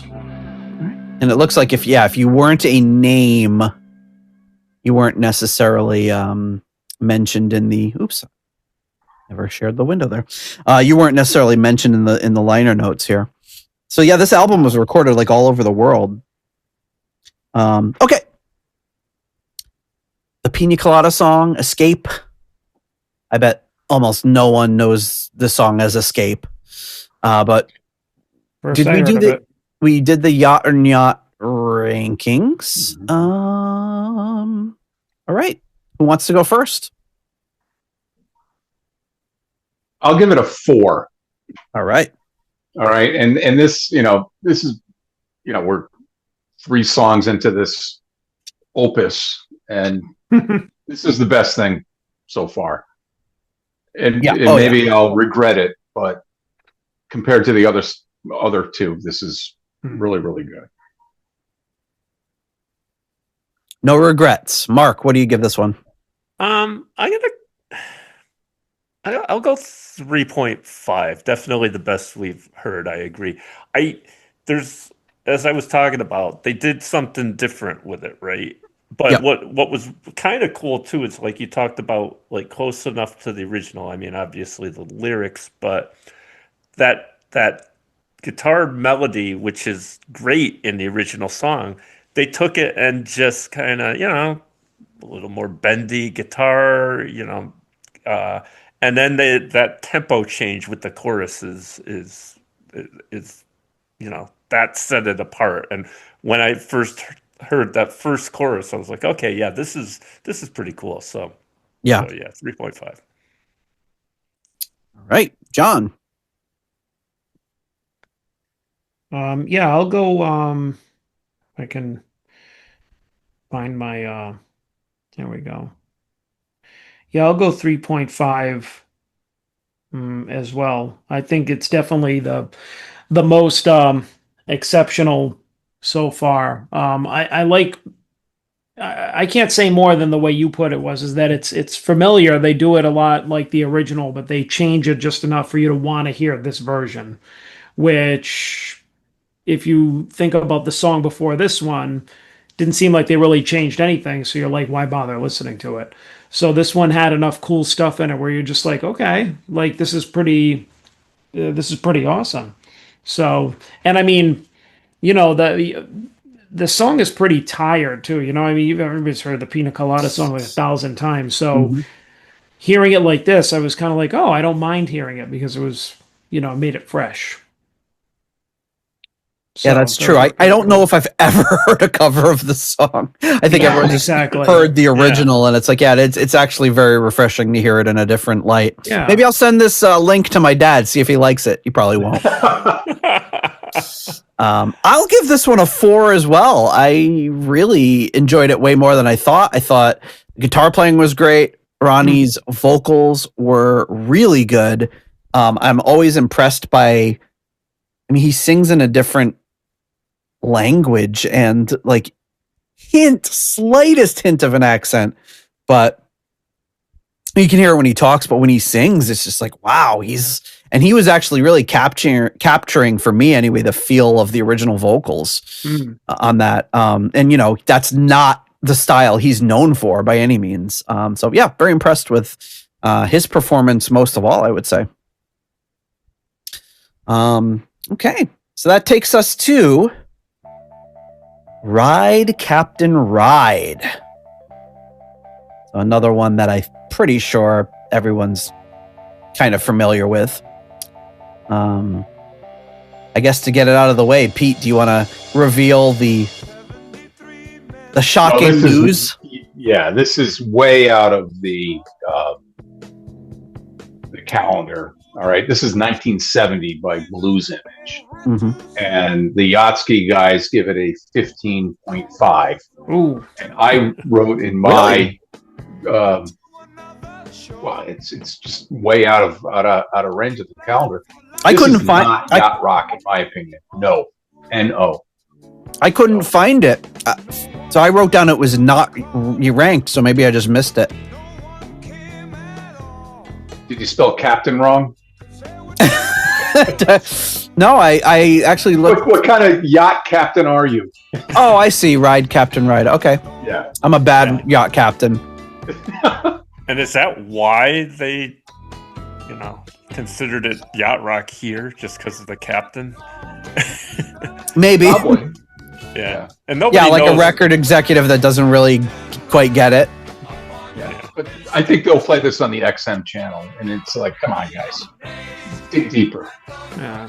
You know, they also on the Amazon have something called Yacht Soul, which is what does that mean?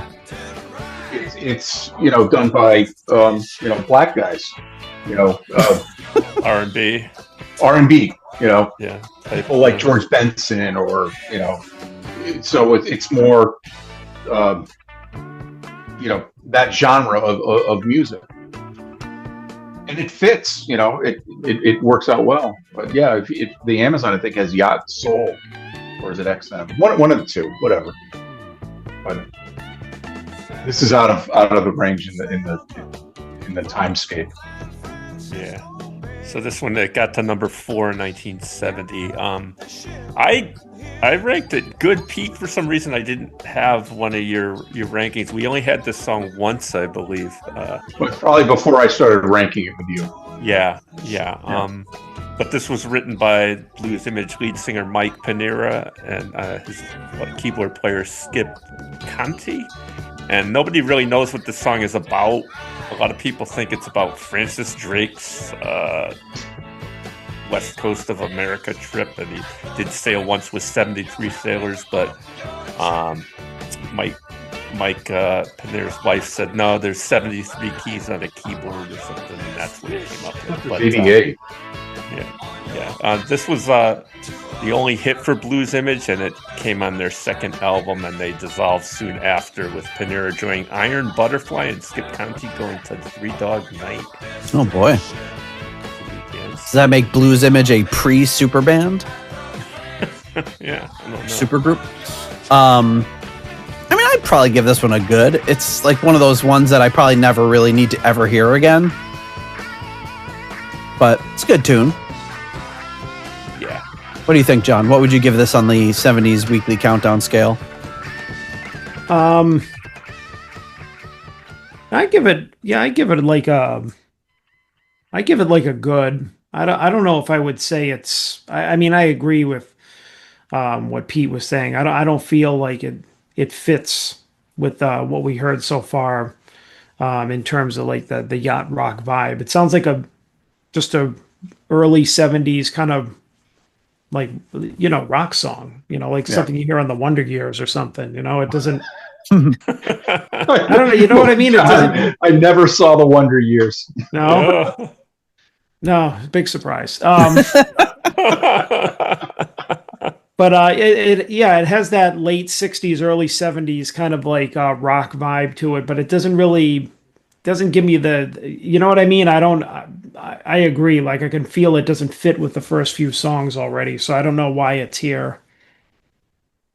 Well, maybe Jolyn Turner can show us why as he sings this one with Marcus Nand. Nand, I'm assuming. A guitarist for Mike Tramp's White Lion. Always good. Pair up these people that we know with these people we don't know. Like it's always good news when there's a band you've heard with a possessive guy's name before it. You know, there's legal trouble. Mike Tramp's White Lion. He also worked for Rod Stewart, the Dead Daisies. That's his in his Instagram bio. I was not familiar with him, but I guess we're gonna see how he performs this as we dig into the yacht metal version of Ride Captain Ride.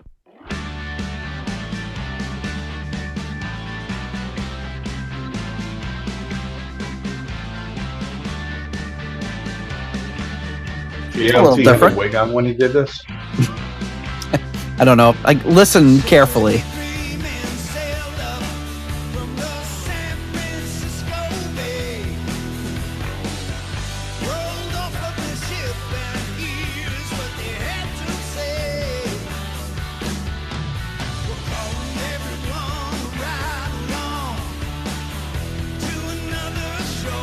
This is one if like I was listening to it in a set.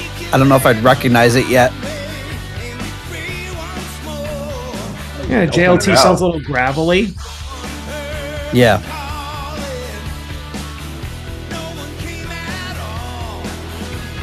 I feel at this stage of the game, a lot of these older rockers have that kind of gruff kind of sound. Yeah, hard not to. Hey, he still sounds great. Oh, yeah. Sounds like he's reading it off of cards. Yeah. Well, there might be something to that.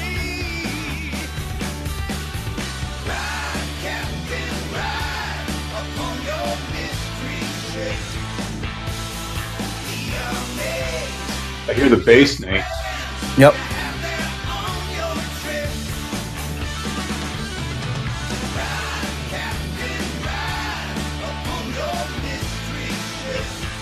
It doesn't sound right to me.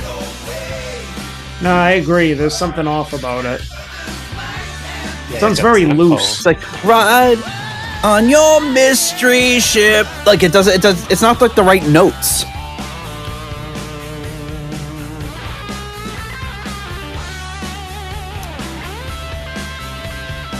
Gosh, this sounds like Michael J. Fox falling down on stage when he's turning into a ghost. You saw that movie?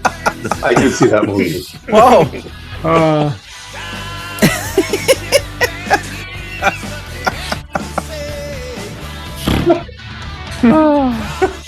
Isn't that what happened?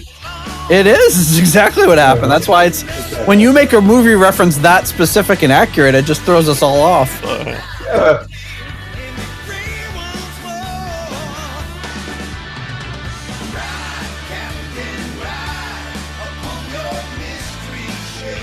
Yeah, I don't know.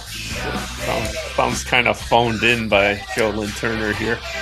So I was thinking, it's weird that this was recorded. This is Guitars and Hammond B3 by Marcus Nand, recorded at Holly Studio in Los Angeles, which I could swear has a Tommy Bolin connection. And I was like, wow, it's weird for Joe Lynn Turner to be stateside, but no, he recorded this in Minsk. So, isn't that in Belarus? Yeah, yep. He's still hanging out in the Soviet satellite republics. Oh, remember that Seinfeld, Rochelle, a young girl from Milan to Minsk. Yes. Rochelle. Has she ever had sex? Must made Pete spit out his drink. Oh. I thought they were going to do like a whole chorus with the... No. I thought they were going to make it good. Oh. I'm going to give it a 2. All right. Pete's going with a 2. Because I would have put on the 7 Weeks Weekly Countdown with Mark and Pete either neutral or bad. I didn't like the, it had back in the day, and I've 1970, I was 5 years old. I started remembering things. This song is like a Three Dog Night, type of vibe. And I don't know. I don't need to hear it again. And I don't need JLT to make it yacht metal because he failed. Oh. Oof. More like yacht fiberglass there. All right, Mark. I'm going to be a little bit more charitable and give it a 2.5. Instrumentally, I thought it was okay, but I agree. There was something off. I thought there was something off with JLT's tempo. Like it didn't seem to quite match what was going on in the background. Yeah. Pete's killing a dog in the background. It's the devil dog. Yeah, it is. It's just a different devil dog. Devil Dog, the Hound of Hell, Tuesday at 9, 8 Central and Mountain, right after the paper chase. John, what do you think of this one? I got to give it a 2 as well. I thought it was really lacking. I mean, we love JLT, but it's just like absolutely the more that it went through. It wasn't like the sound of his voice. Like he still has a voice. He could still sing, but it really sounded like he was just like, yep, let's bang this out. He goes in and reads it off the cue cards, and then he's just like, all right, I'm out of here. Plus the fact that it's like when you said here's where to send my check P.O. Box 4732 Minsk. Well, also when you said that the music was recorded in L.A. and then he recorded it from Milan to Minsk, it's like, yeah, you can tell that it's just like, okay, they shipped the file over, and he's like, all right, where do you punch me in, and it's. It's just like, it sounded very like uninspired, Yeah. I mean, I don't think that it did the original any favors. It didn't really add anything, So it's kind of like, since we're talking about, it ties in with The Simpsons, where like Krusty comes in to do his readings for his what is it? His voiceovers for like his talking doll or something. So he comes in, he's like, "Hey, I'm talking Krusty. Hey, kids!" And then he's like, "All right, I'm out of here." And then he leaves. And then the engineer turns around and says, "All right, Krusty, we got the tape loaded up. And Krusty, where are you?" And he's just like, he was in and out in like 3 seconds. Like, I don't give a shit. So they say Frank Sinatra was like that. One take, he's like, "Yeah, that's it." Yeah, I'm going to the bar. Yeah, like what songs are we doing? Tunes the young people will enjoy. Oh. I'm gonna give this one a 1.5. Ooh. Yeah, sorry guys. I just feel like it was just very low energy, and it was Jeb Bush level. Yeah, please clap. It just had like it was low energy, and I really feel like those notes are wrong. Like mystery ship. Like I feel like it wasn't. Not saying I could do better, and I don't even think it was JLT doing it wrong. It sounded like the music of it was wrong, and that's always been like kind of a weird to me. That dun dun dun. Like it's. You hear what you hear, you know? Yeah, like, and to me, it just something sounds off. So I don't know if it's just something's off in the original and I'm used to it, or something was off in this version, but it just didn't. Remember, Nate, United States of America, the power runs on 60 hertz. Yeah. Okay. In Europe, it runs on 50 hertz. Yeah. What about Minsk? What does it run on Minsk? Sort of Europe. Yeah. The power adapter in Belarus was wrong. Yeah, I mean, when I think about the currency there. Yeah, when I think about it, the original song, it's not. I don't think it's the easiest song to sing. Actually, no, definitely not. Yeah, so maybe just not matched up right with him either. But there was something wrong in there. I agree. It just couldn't quite. And it seems like if I was preparing to do this with a band tomorrow night and we landed on that, we'd be like, well, that's the best we can do. But it feels like if you're putting together like a CD, you should kind of figure that part out. But it's also probably complicated to be like, well, it's freaking in Belarus. What are we going to do? You know what I mean? The other thing is this song was not metal. And it's not yacht rock. It's not yacht rock or metal. That's right. I think the Pina Colada song was maybe the closest to metal, but even that wasn't. Yeah. It had a little bit of the like it had that kind of gallop in the chorus. Yeah. But yeah, nothing particularly metal here. I haven't heard any sweep arpeggios. I haven't heard any like crazy like. Well, I guess also it depends on your definition of metal. Are you talking like early 80s metal, current metal? But yeah, so far I wouldn't describe any of this as metal. Hard rock, yes. No. Yeah, I think that Pat Boone did a better job in a metal mood. Yeah. Okay. Yeah, well, probably had to put a little more thought and budget into it as well. Yeah, but he also sells gold on TV, so when he hasn't moved to reverse mortgages yet. Yeah. Yeah. When you said it's not yacht rock and it's not metal, I was thinking of the Jerry Seinfeld, you get a box of grape nuts, you open it, there's no grapes, there's no nuts. Yes. There's no yacht, there's no metal. What is it? Oh boy. Well, we're running a little long, but do you think we should do one more song before we? Yeah. Because we obviously had a big intro, so we're good for one more? All right. Sure. Yeah. So this one, oops, geez, I'm just banging my microphone here. This one is something that everyone will know.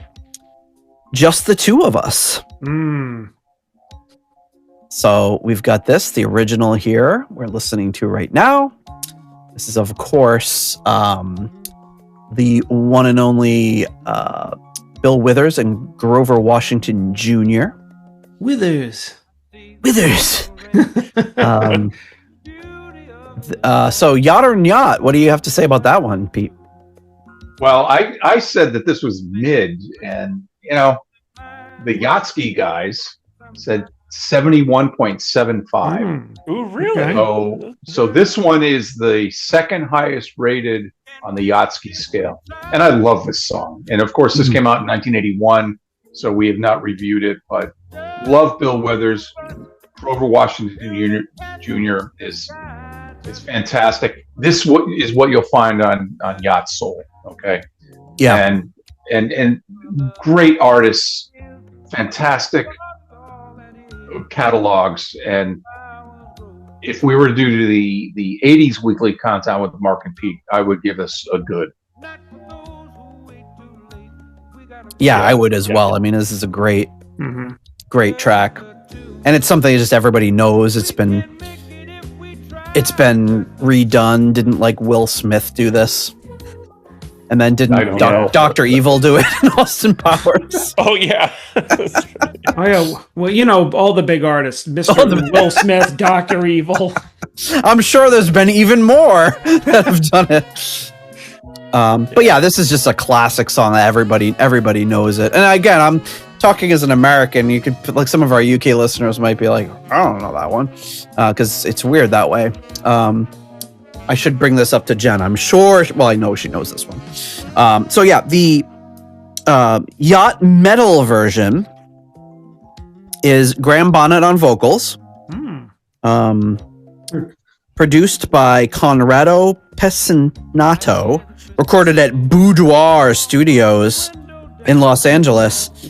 But on guitar and guitar solos, we've got Bumblefoot. Oh, where did he record it? Bumblefoot Studios. So is that the guy that wears the chicken bucket on his head? No, that's Buckethead. It's a Buckethead, Bumblefoot. He's got a bumblebee shoe. So I know we talked about him on a recent episode. We talked about how if you Google yacht metal, you just get a bunch of different yacht hulls and things for purchase. If you Google just Bumblefoot, it's apparently a horrendous disease that chickens can get. So you'll see a lot of gnarly looking chicken feet. So I don't recommend it. But I was looking for some Bumblefoot art for one of our past episodes, and I came up with a bunch of really gnarled chicken feet. Pretty gross. Kind of turned me off of chicken for a while. So yeah. So we got a little slap bass there. So we'll have to see what they make of this one. Ugh. He Googled it. I told you not to. Can't unsee it, John. Nice real-time reaction there. A chicken. Chicken foot disease. Yeah, I mean, it looks like a fucked up thing of ginger that you get from the store. It's just like, this is past its prime, so you have to throw it out.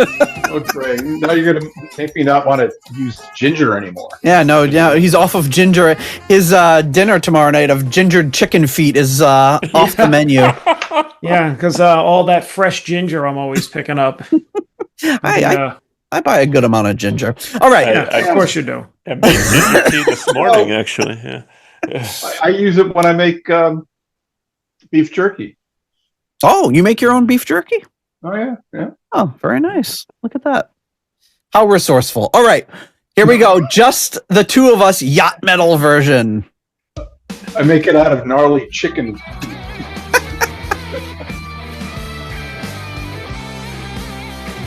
All right, Bumblefoot. Yeah, he's rocking it.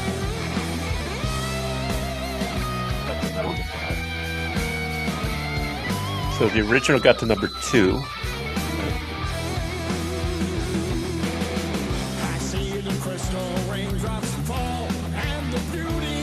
Why do I think Paul Linda's singing? I thought I was going to say the same thing.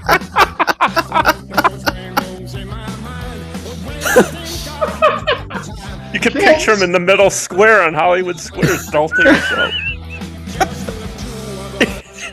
Frenchy. This is the closest to metal so far, I think. Oh, that was different. You'll need to watch the YouTube video to see Pete dying. He had to mute himself.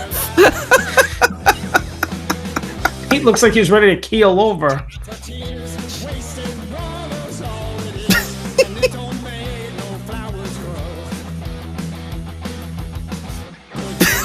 I think Pete's done. I think we're not going to see him again until next week.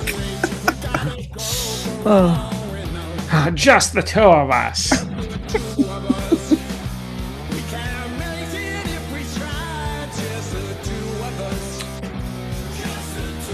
The gang vocals is really just the two of us.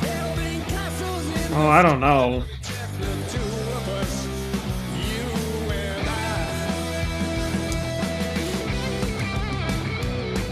It's definitely metal.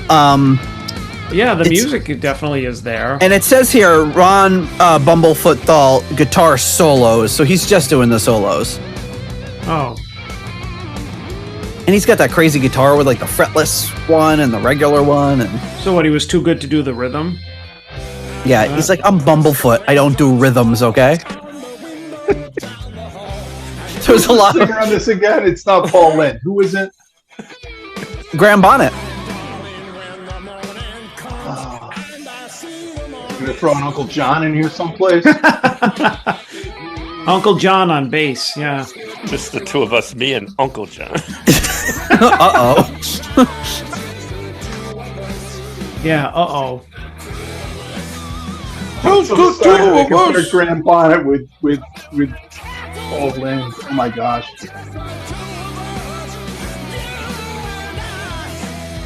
Whenever I listen to Down to Earth, I'll hear Paul Lynn. Lost in Hollywood.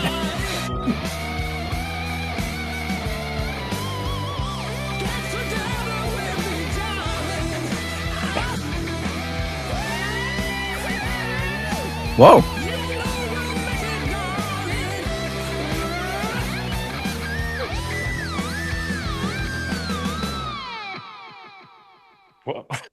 Whoa. All right.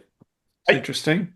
You know, the ending of all these songs, it seems like they had a time, you know, in mind where it's like, you can't go over this because they all end kind of abruptly. Yeah. Yeah. Yeah, and it sounds like Bumblefoot had a few more bars in him. He was like, well, the backing track ended, so that's all right. Here's where to mail the check. I wonder where Bumblefoot Studios is. This little alarm clock went off. Dee-dee. Oh, that's it. Punching out. Yeah. You know, I bill by the quarter hour. Morning, Sam. Good morning, Graham. Good morning, Bumblefoot. Bumblefoot Studios. It's probably in a room in his house. Well, yeah, it's clearly his house, but I don't know where he lives. I'm going to guess L.A. Yeah, I mean, that would be the safe. Somewhere in L.A. Let's see. Somewhere I'll in have to ask the LA Blues Connection or whatever the heck. LA Blues Authority. Yeah, that's it. He was born in Brooklyn. Could be wrong. Could be on the East Coast. Personal life. Definitely not yacht rock. He married. His wife is a veterinarian. I know that, but I don't know where he lives. Does she treat Bumblefoot? I mean, he has to. Maybe that's where he got the name. She's ethically bound to cure Bumblefoot. Either that, or she has to recuse herself. I'm sorry, I'm gonna have to pass you on to one of my associates. Hey, maybe that's how he got his name. She just had so many cases of Bumblefoot. At the he was making flashcards for her veterinary exam, and I was like, Bumblefoot. I like that. That would be a good professional name. Dude. A good professional name. That'd be good. That would be good. Like, yeah, that's gonna be my professional name. Yeah, I was gonna use Buckethead, but wouldn't you know it's already taken? But there's no hope. I can't come up with another one. Hoof and Mouth was too long. Yeah. Oh goodness that gracious! Great guitar player, Hoof and Mouth. We got to rank this thing now. All right. So, just the two of us, beaning Graham Bonnet and Bumblefoot. Mark, what do you think? This is a little hard because I was entertained by it. Yeah, it was entertaining. You can tell Mark is torn over here.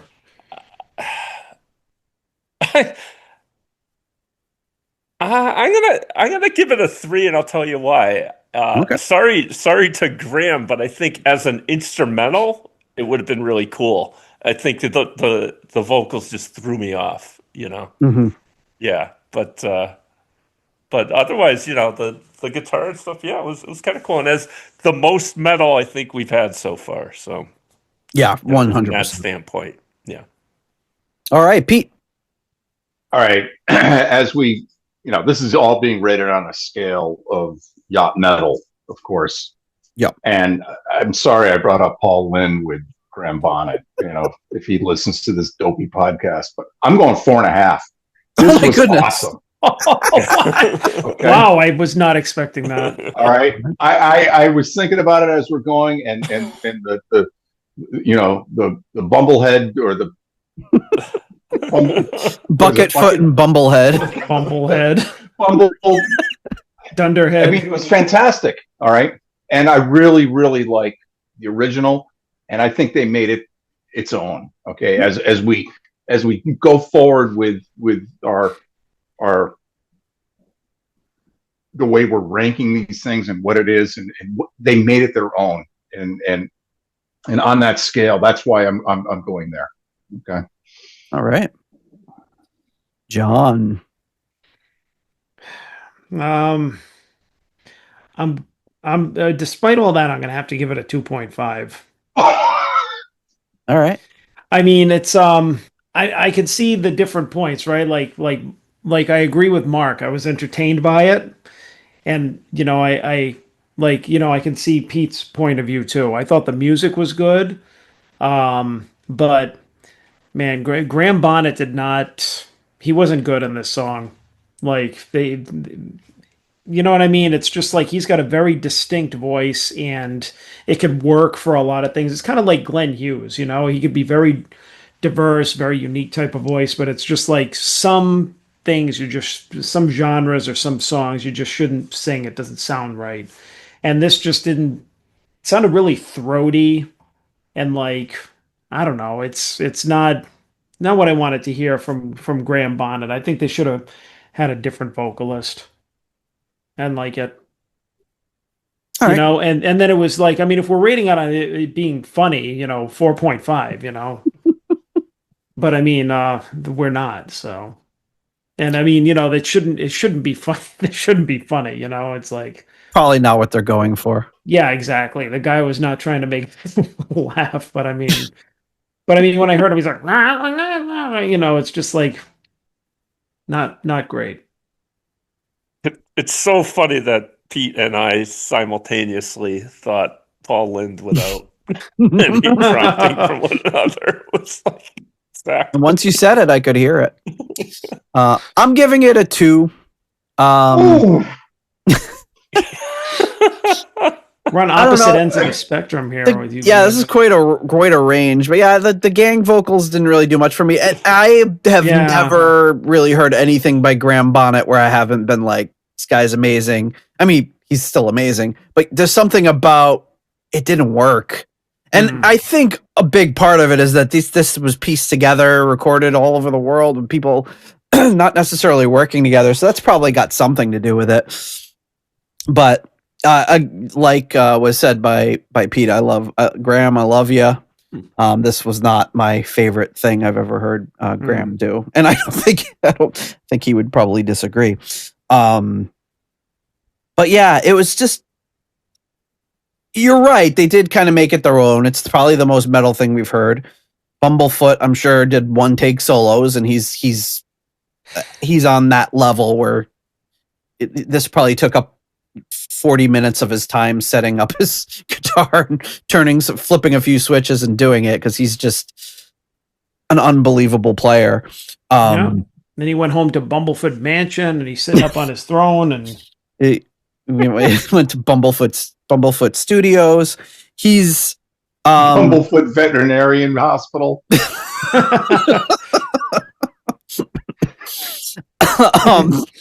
He's it's like just because you put great people together does not mean great stuff comes out. And true. Having a legendary, amazing, technically incredible guitarist and one of the greatest rock metal singers of all time. You didn't. All of this is lacking chemistry. What we've heard so far from this album, and this is no different. And of course, it is, because it was kind of pieced together for what it is. But I tell you, that was metal. Oh yeah. Oh yeah, the music. Yeah, it captured metal better than anything, for sure. Paul Lynde metal LP. Let's hear. I want to hear the Bye Bye Birdie metal LP. Kids. Kids.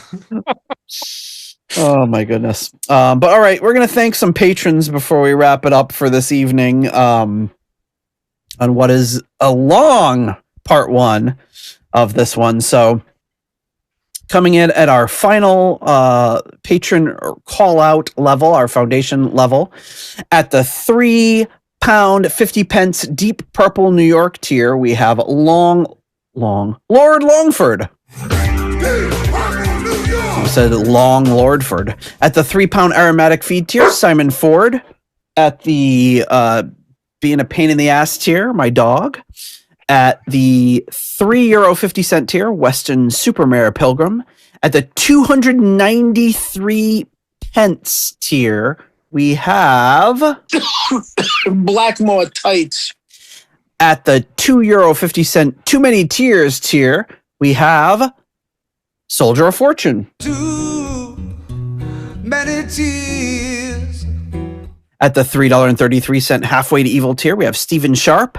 At the $3 Nobody's Perfect tier, we have Peter Gardow. Ian DeRosier.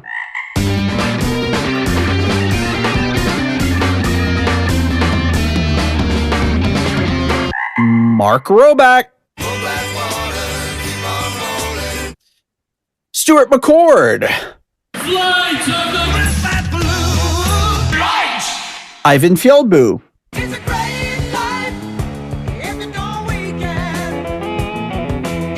Runar Simonsen.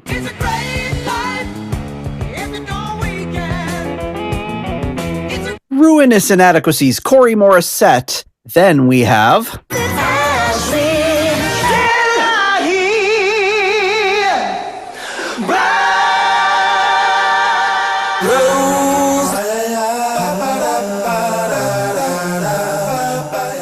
Joe Dopefish Sigler.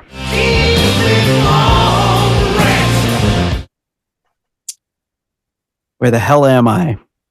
Adam Cork, Tim Wood, Steve Down to Earth Kohler. I feel like I should put in a different. Make your love. Change that into Paul Lind. Michael, Matt in Vegas, and Jesus Christ Superstar at the 1931 Kroner Cold Hard Danish Kroner tier, we have Karsten Lau. Cold Hard Danish Kroner.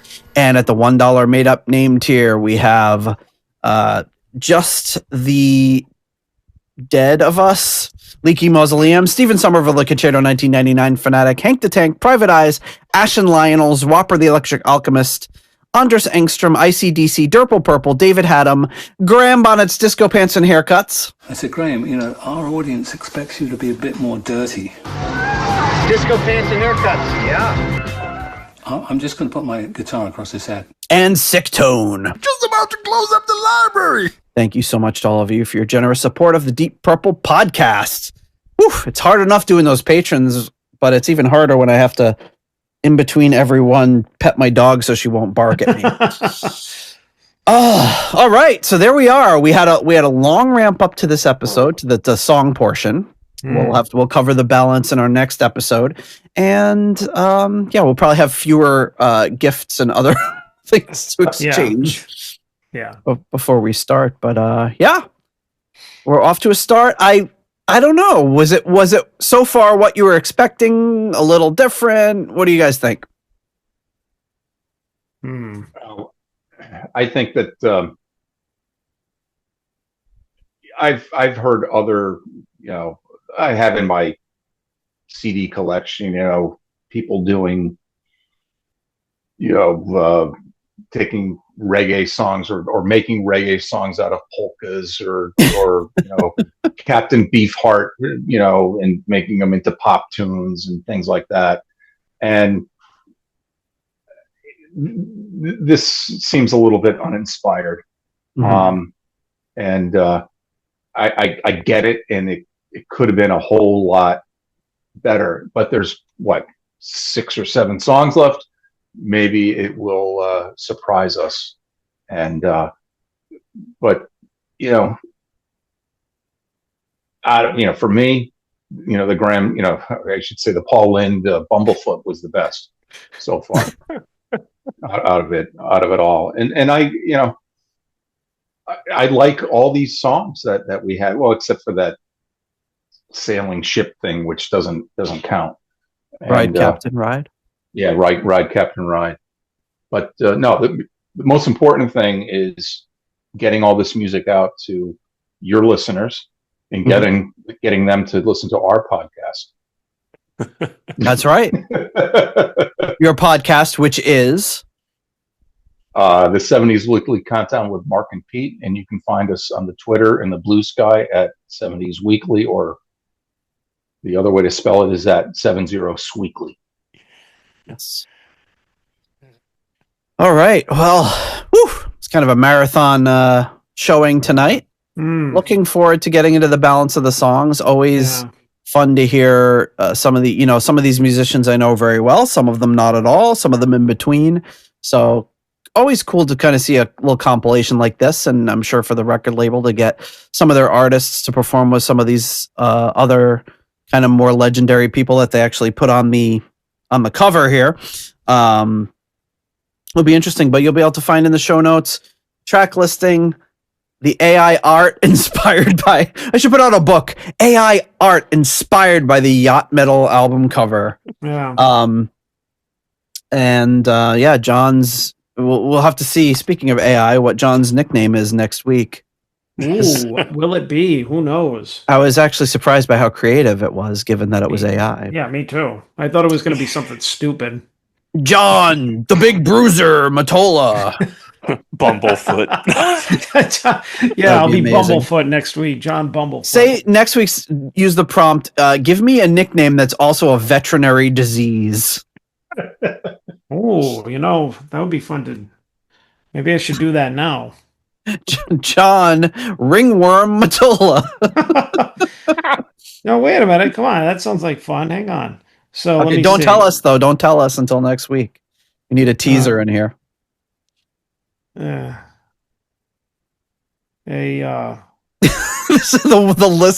listening to John type into ChatGPT or whatever is extremely good, extremely entertaining. John, is there a book on how to use the AI like I sent Nate to? No, I've never used it. Well, an AI written book. Actually, Ringworm was one of his first suggestions. Was it? Yeah. See, who needs AI? All right. Oh my god! And of course, oh my god! All right, so I won't tell you what they are, but it's like AI is so stupid because it's like if you want the strongest balance of cool, believable, and not trying too hard, this one is the move. Listen, I wanna make a nickname that's a veterinary disease, but I want to play it real cool, I want the people to be like, that is one cool guy. I don't want to seem too try hard about this. Yeah. Jesus Christ. Oh boy. Well, everybody, good night, and I'm sorry, and we will see you. We will see you next week. Maybe. If you like the Deep Purple podcast and would like to support the show, please consider joining our Patreon or donating on PayPal. Patrons get full access to the podcast, Discord server, ratings, spreadsheets, and live stream invites. You can also leave us a 5-star review on Apple Podcasts to help new people discover the show. You can follow the show on Blue Sky, Facebook, Instagram, or Threads. You can also check out the website at deeppurplepodcast.com for show notes and more. Contact us via email at John or Nate at deeppurplepodcast.com. Thanks for listening.